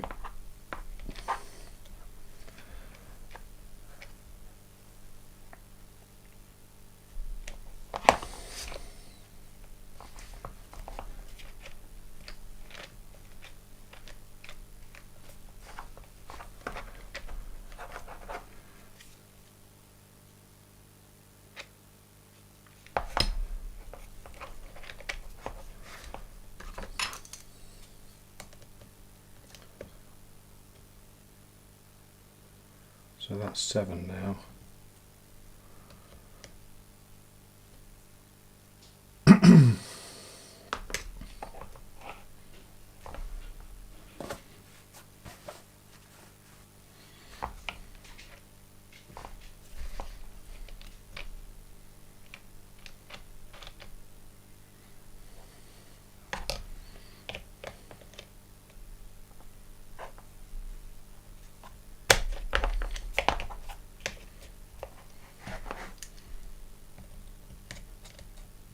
Maybe overcooking this a bit with these. So that's 6.5.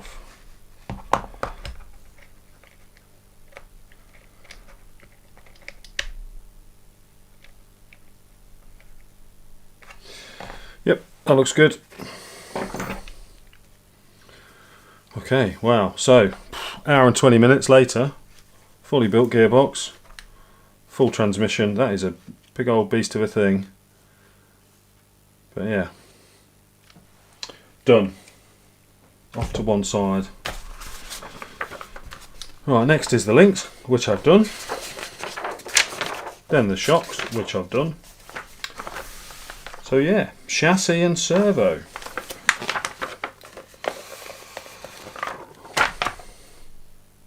Let's crack on with that for a little minute.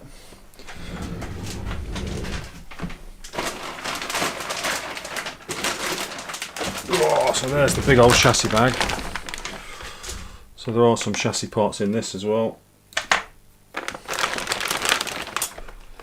Loads of bits in there.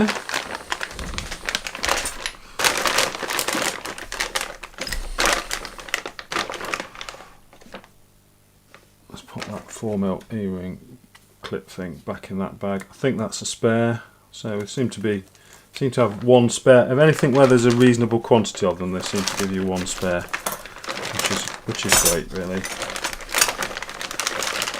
Okay, so what have we got? We've got some frame rails, stamped C-channel frame rails, shock towers, and body post mounts, that kind of stuff.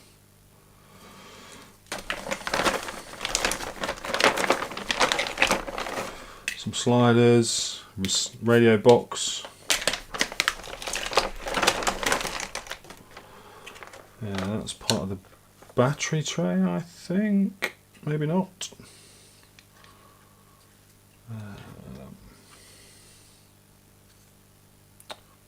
Don't know what that is. Guess we'll find out. what I'm looking for is the servo. There it is. Servo mount. That's what I needed out of all of that stuff.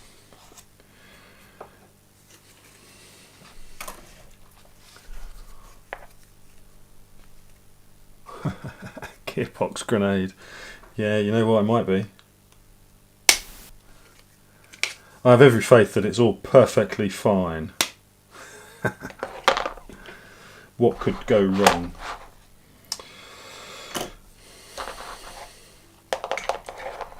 Right, so that's the gearbox mount.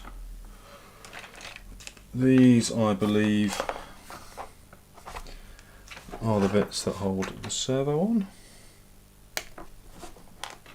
And I am going to need to root around in my box to find a servo. And then, yeah, unfortunately, 25 plastic servo arms, so I might see if I've got a metal one somewhere, but let's have a look. Right, so servo I've picked. Going to give this a try. Haven't tried one of these yet, so interested if you guys have. E-tronics HV 30 kilo servo. I think that should be more than enough for this because it's a pretty lightweight rig. So should get plenty of grunt out of that.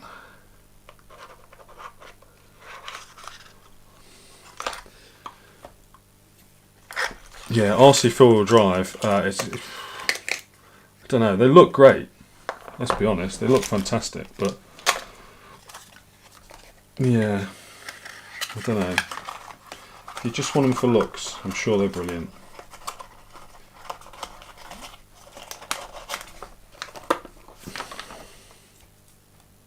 Oh look, nice sparkly green tie. I don't know what teeth count these are.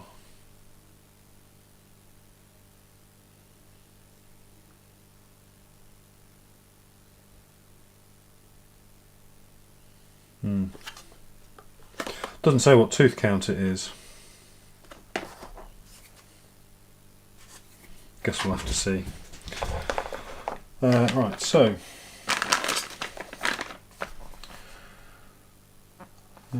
want some 3x12mm round head wrench bolts, 4 of.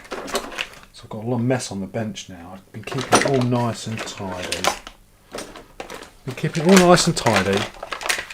And now because somebody, David, no names, no patches, has encouraged me to start on the servo. Actually, I think these might be the servo. Oh, are they the same thing? Yeah. Well, I presumably need 2 lots of those because of the shifter. I am easily influenced though, to be fair. Right, so 3x12mm round head wrench bolts. I've had those 3x12mm. They're all the 2.5s. 8, 25. Are these 3x12s? No, they're 3x10. 15, 8, 20, 25. Crikey, I'm going to 3x12 round head wrench bolt. There we go. I'm not going to keep complaining about the amount of different lots of hardware,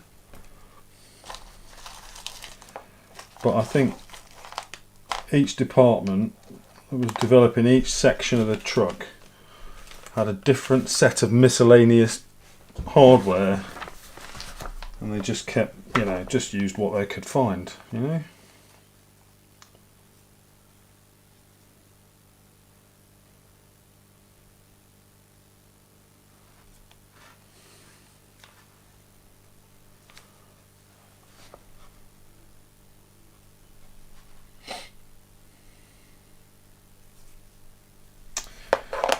Right.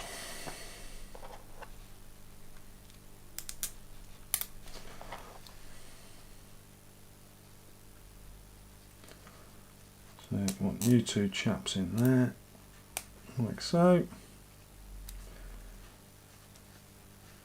And you can go on the front. We've got there at the minute, 2mm, excellent.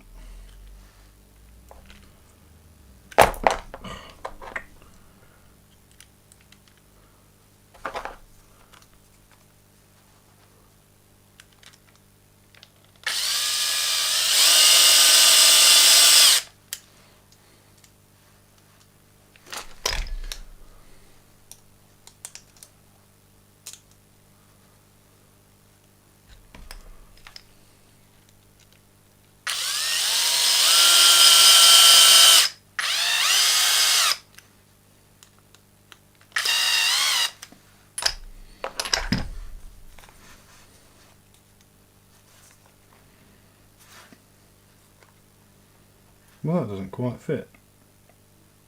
Oh, it might just. It might just. It is, I'm pretty sure it's a standard size servo.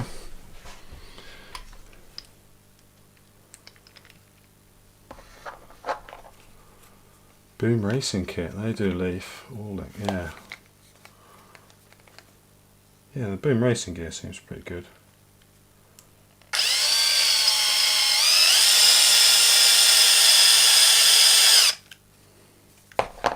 Keep looking at their wheels.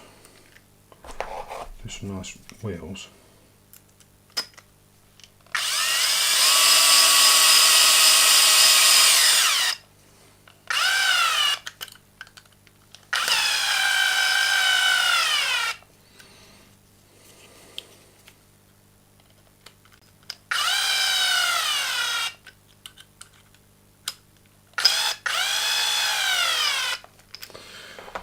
Okay, servo mounted. I'm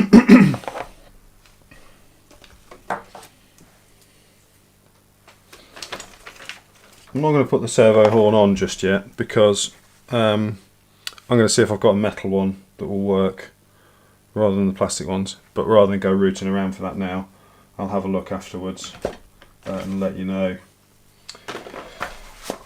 Oh, let's build some chassis parts, shall we?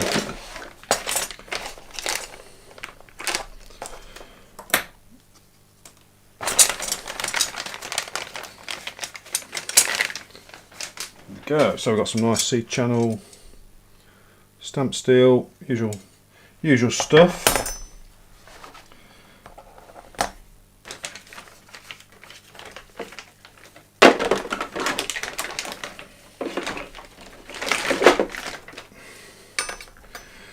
So these do come with two sets of shock towers, so you can run them without the cantilever rear suspension, but I'm going to run the canty rear because that's why I bought the BOM, because I wanted to try out that canty rear. So 1 and 1. So 1 of each, 1 and 2, and I just clipped off the 2 1s instead of 1 of each.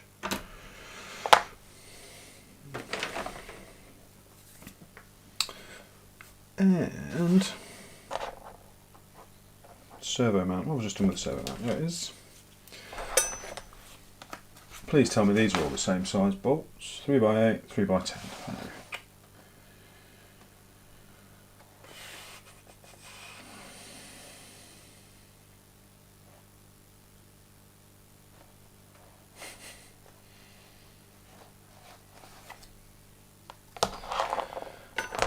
Alright.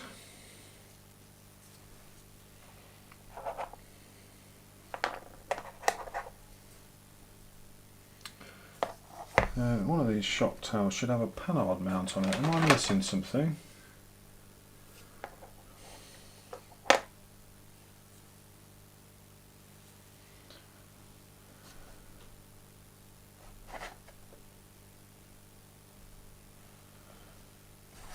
I'm not missing something.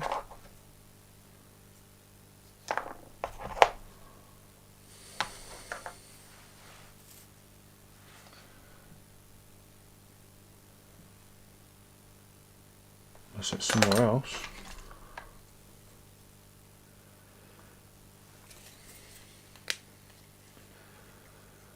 the skid. We're going to need that. Panhard mount. Where's the panhard mount, guys? There it is.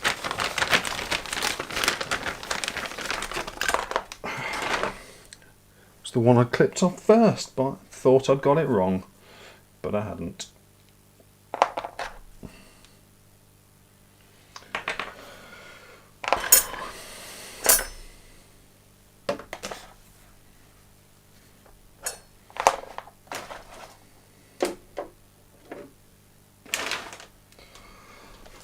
So I want a 3x10.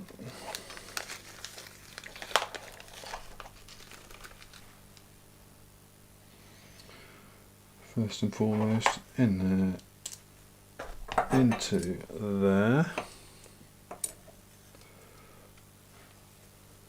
and then that is going to lock into there. So it might be easier to do it that way around, so I can see what I'm doing.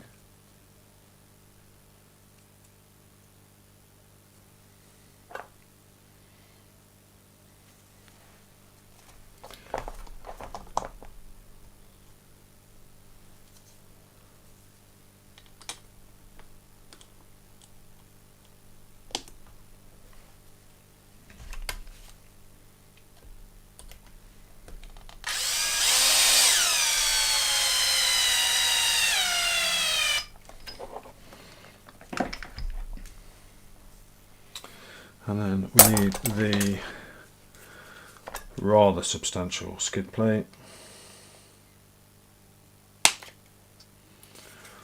Trim that as flush as I can.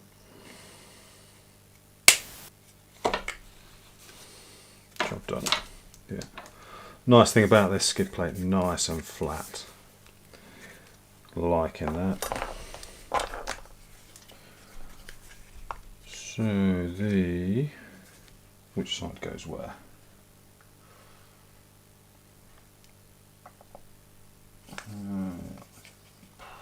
Well, that's pretty hard to tell. Yeah, that way around. Okay, so it is slightly different. So this flat section goes to the front, and the bit without the flat section goes to the rear. So we'll just locate that.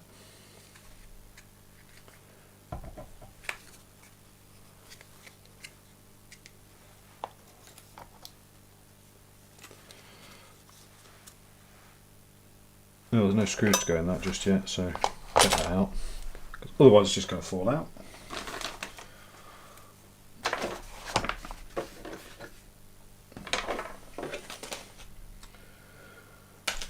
So I need to find the various bits of chassis bracing.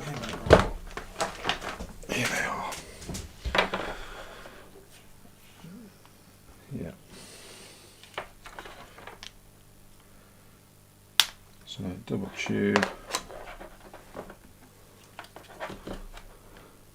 No worries.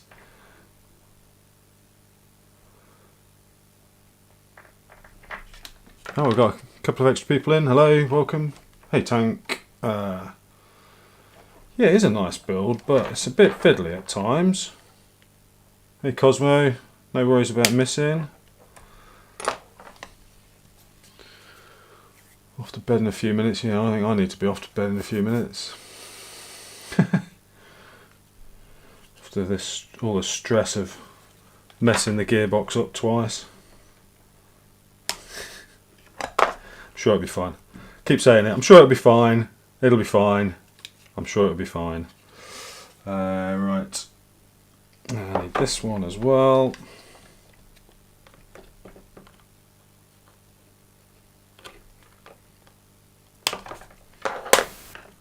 I think that's everything.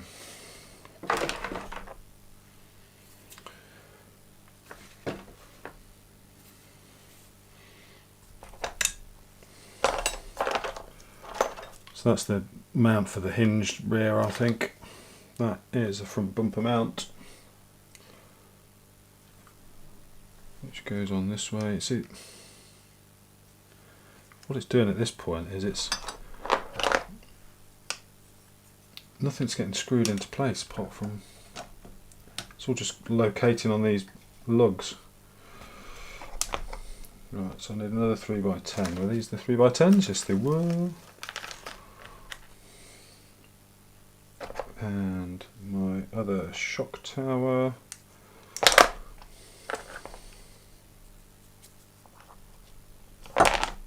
See?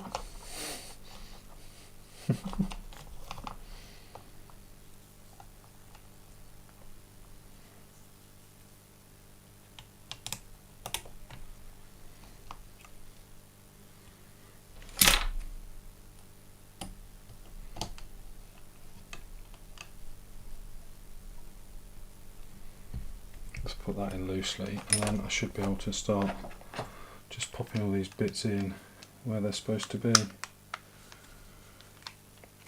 I mean, I'm sure the next page will have me tightening all the screws up, but just for now.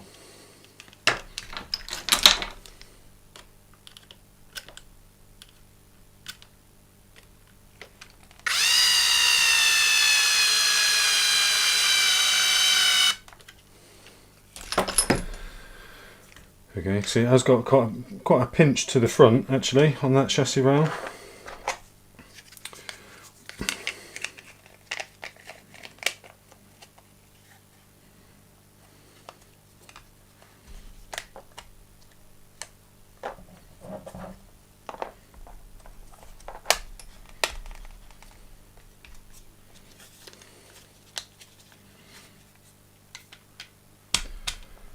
And then we want,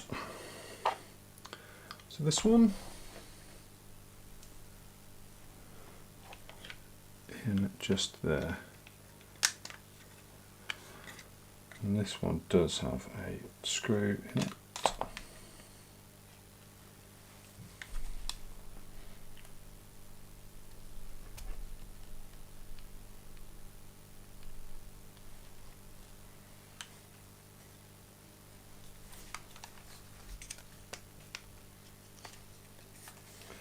Ah.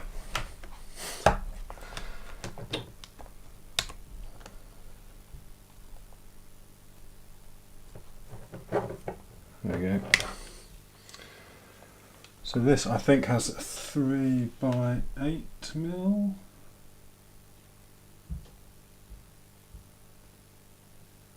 Yeah, 3x8s. So where's my 3x8s? There they are. Oh, they're not open yet. Yeah, you say it's the easy part, David. What I could do with, to be honest, is having a bit of a clear down on the bench, because there's quite a bit of stuff knocking about now. Just tidy things up, ready for the next section, but that's not going to happen. Not tonight, anyway.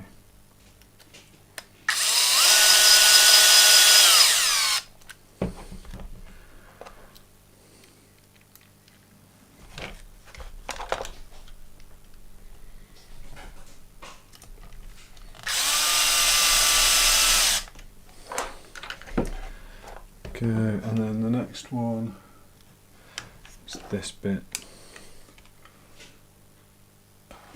and that goes into the third hole along.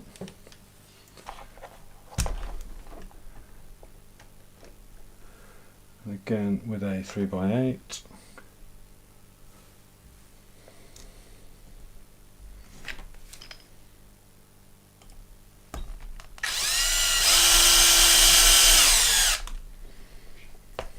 I'm just putting these in loose now so that I can still slot other parts in if I need to.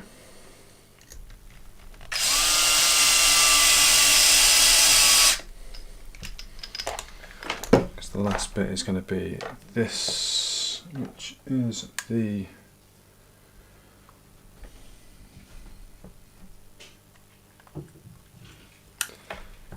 part for the rear hinge. Right, then I should be able to just tighten this up a bit.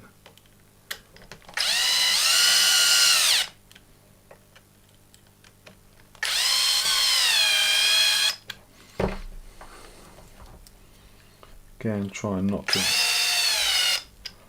overdo it, because it's pretty soft plastic.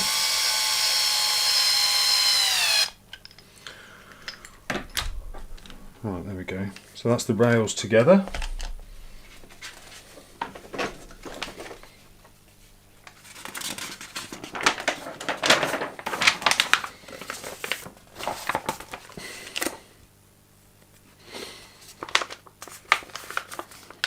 So now it wants the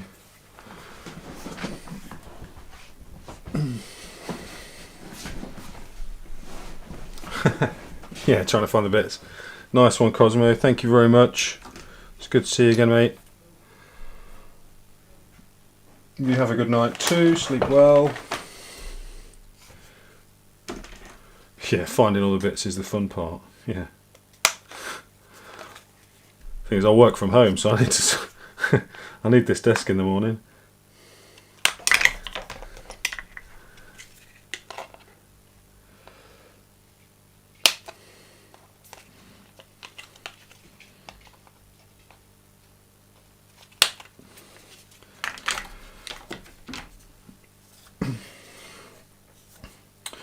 Right, so sliders next, which is obviously why we didn't put any. Yeah, that goes to the bumper mount, popped out.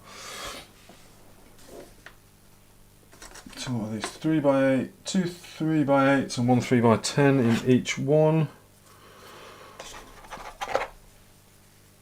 They are nicely shaped actually though, that's good.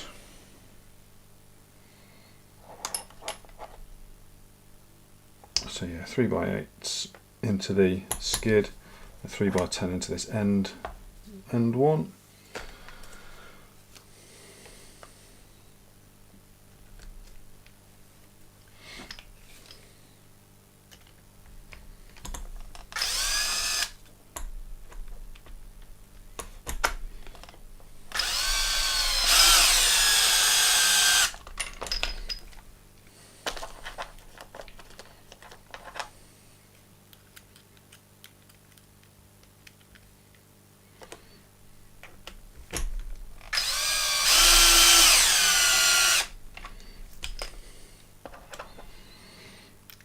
Yeah, I'm just going to, I think I over tightened a bolt a little while back,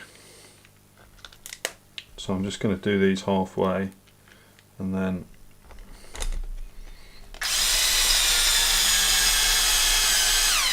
do the rest by hand.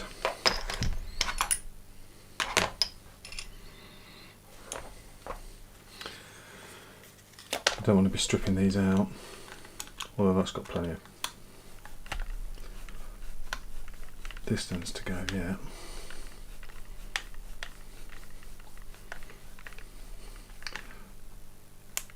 Go.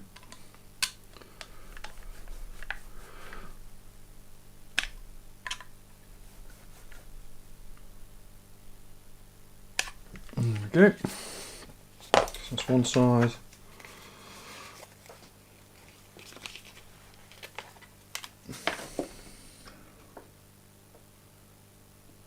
And then on the other side I need a,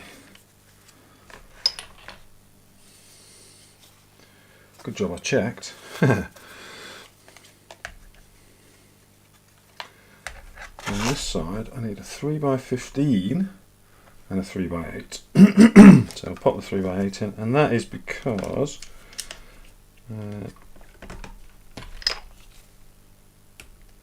the servo mount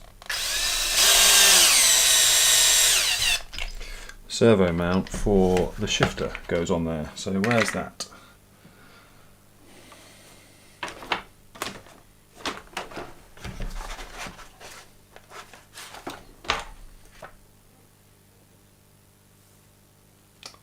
I've seen that somewhere. Where have I seen that? There it is.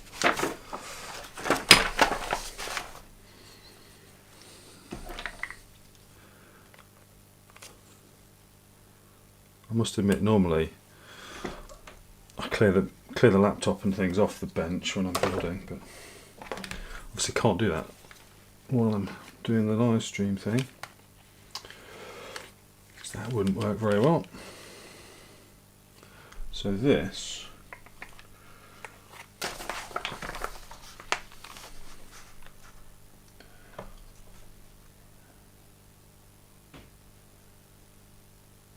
I think goes there like that. That look right?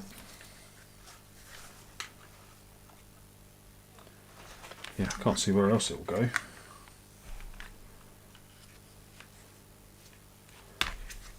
Yeah, that looks good. And then a 3x15mm bolt will run through it.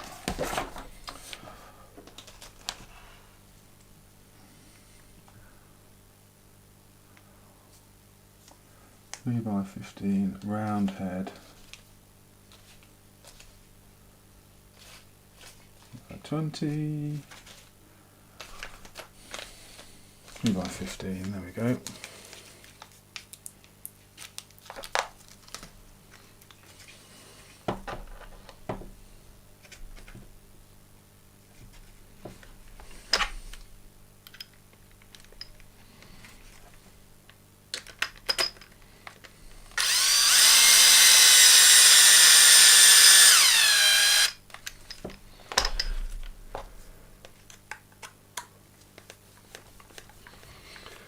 I would probably need to treat myself to a new power driver, actually, one that's got a proper sort of clutch on it, because that one's just a cheap one. There we go. So that's the servo mount sliders.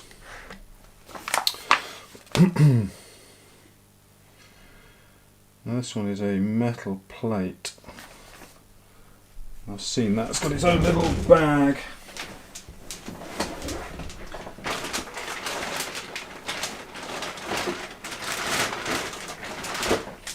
There it is. Comes with its own little bag and fixings.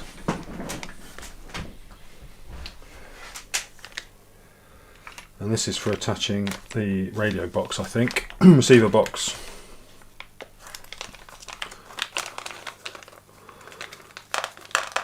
And this is how it should be packaged, with the part and all the screws you need to install that part.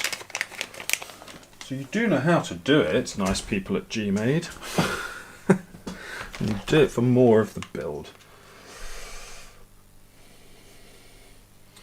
So that wraps around like that, and then just bolts through with a 8mm bolt.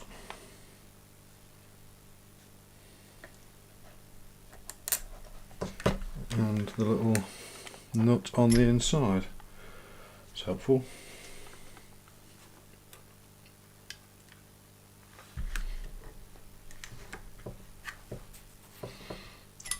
So you may have included all the hardware this time, but you did make it awkward. It's no pleasing some people. That's gone on alright though. Shouldn't complain.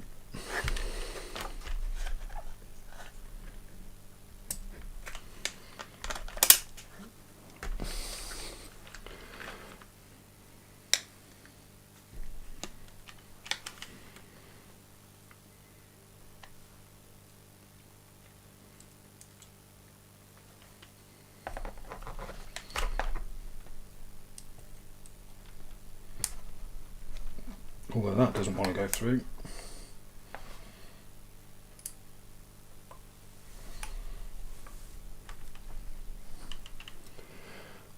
Perhaps I shouldn't have tightened that other side up just yet. Give it a bit more leeway. Yeah, that's it. That's the way to do it.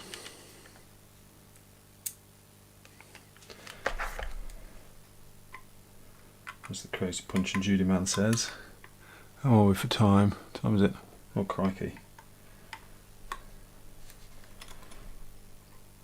We are definitely calling it a day at 10 o'clock, guys.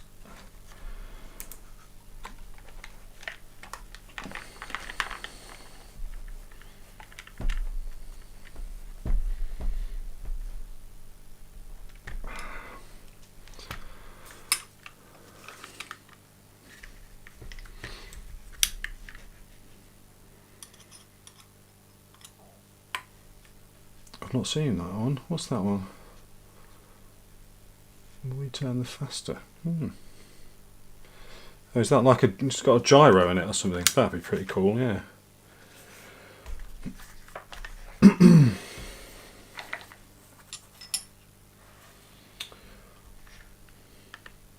So that's the part for the radio box. Now I need to find the radio box. There it is.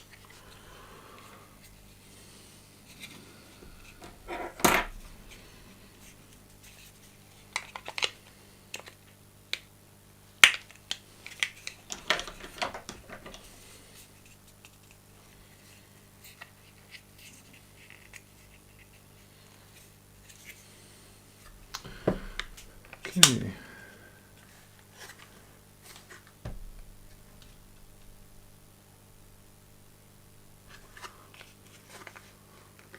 Well, that can't be right because that don't fit.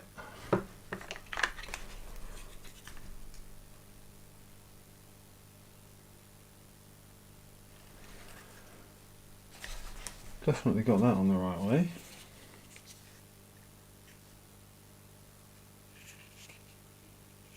Oh, that's why I've not put the spacers in. I think it has a spacer and then it'll fit.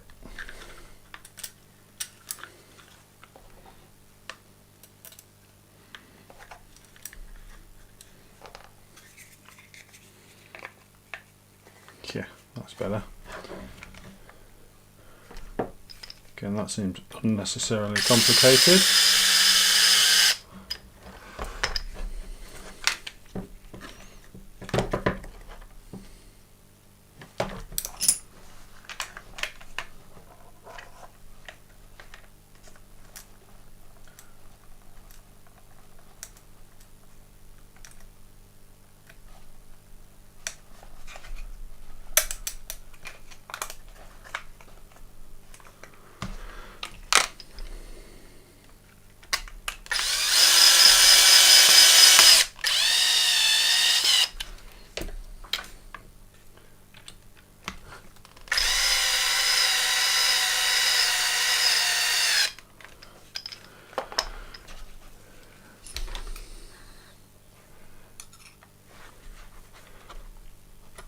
Okay, that's the radio box mounted up, the receiver box, and that is where we are going to stop, because next up it is drive shafts and axles and all that kind of stuff. So that is perfect place to stop, I think.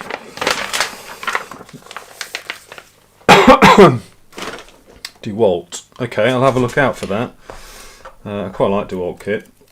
All my sort of drills and impact wrenches and things in the garage are DeWalt kit, so hopefully I'll have all the batteries and chargers already. I'll have to buy those again.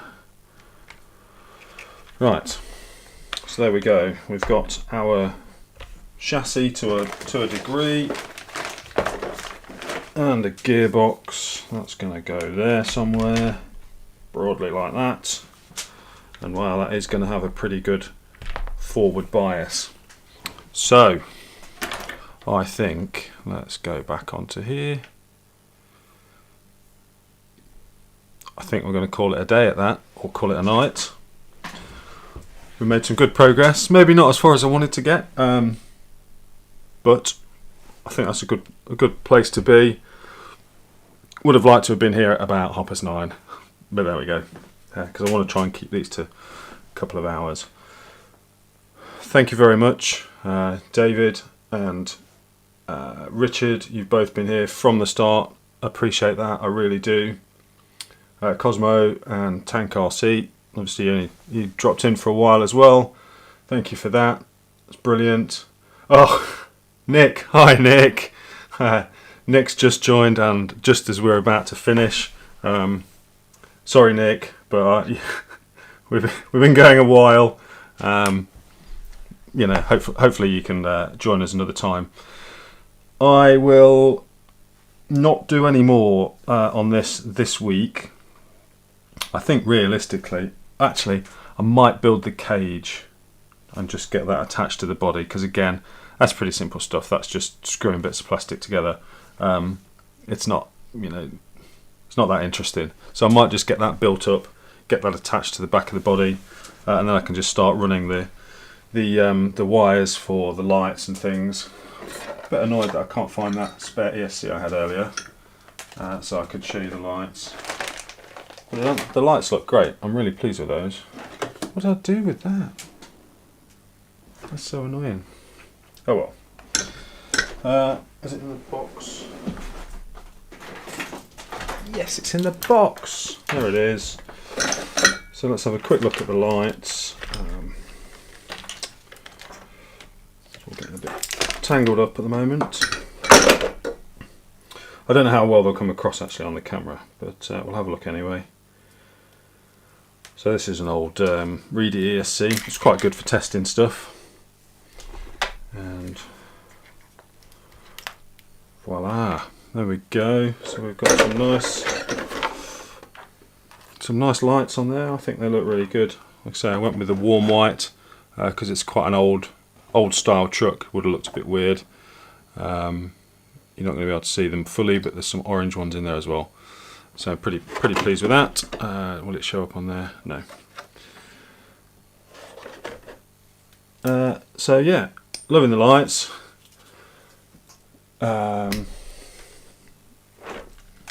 But I do like an LED, as you probably know if you've watched any of my videos. So I like stuff with light kits. I might use the old Sherpa light bar for the roof. I think it might just be a tad too wide, so I might just see if I can pick up another one from somewhere. We'll see how it goes. But I definitely think it's going to need a little bit of a roof rack and a light bar on there. It'll look pretty cool. Anyway, I'm jabbering now. So I'm going to say thank you very much again to those that have been here through the stream. Those that have joined. Nick, thank you, even though you joined late because you thought it'd be finished. That's fine. I've really enjoyed it again. Made a few mistakes as usual. Put them right, hopefully, as we've gone through. I am going to go back and check and see if I did use a bearing when I should have used a bushing. But I'm not going to do anything about it if I have, because I think it'll be okay. I'm going to see you all next week. I will put a video up, probably just a little YouTube short or something in the meantime. But if I don't, we'll see you next week. We'll do another live stream if people are interested in it. If you're not and you're bored of it by now, let me know in the comments and we'll just finish it off with a normal build video, or I'll finish it off camera and then we'll just get straight to the running videos and go and have a look and see what we think of it. Because I'm looking forward to getting out and driving this truck. Because I know it's going to look cool. I know it's going to be quick in second gear, so it's going to be fun on trails, and I'm hoping it's going to be right in first gear for some reasonably technical crawling. Not super technical, but some challenging crawling. Right, those of you that aren't subscribed already, although I think pretty much everybody is, thank you. If you're not subscribed already, please do so. Don't forget to hit the like button. I will try and remember to put some links in the description for things like the Loctite and the shop pliers and just sort of bits and bobs that I've been using, because it's quite handy for people if you haven't got them and you want them. Otherwise, we'll see you next week. Have a great evening. What's left of it. Thanks very much.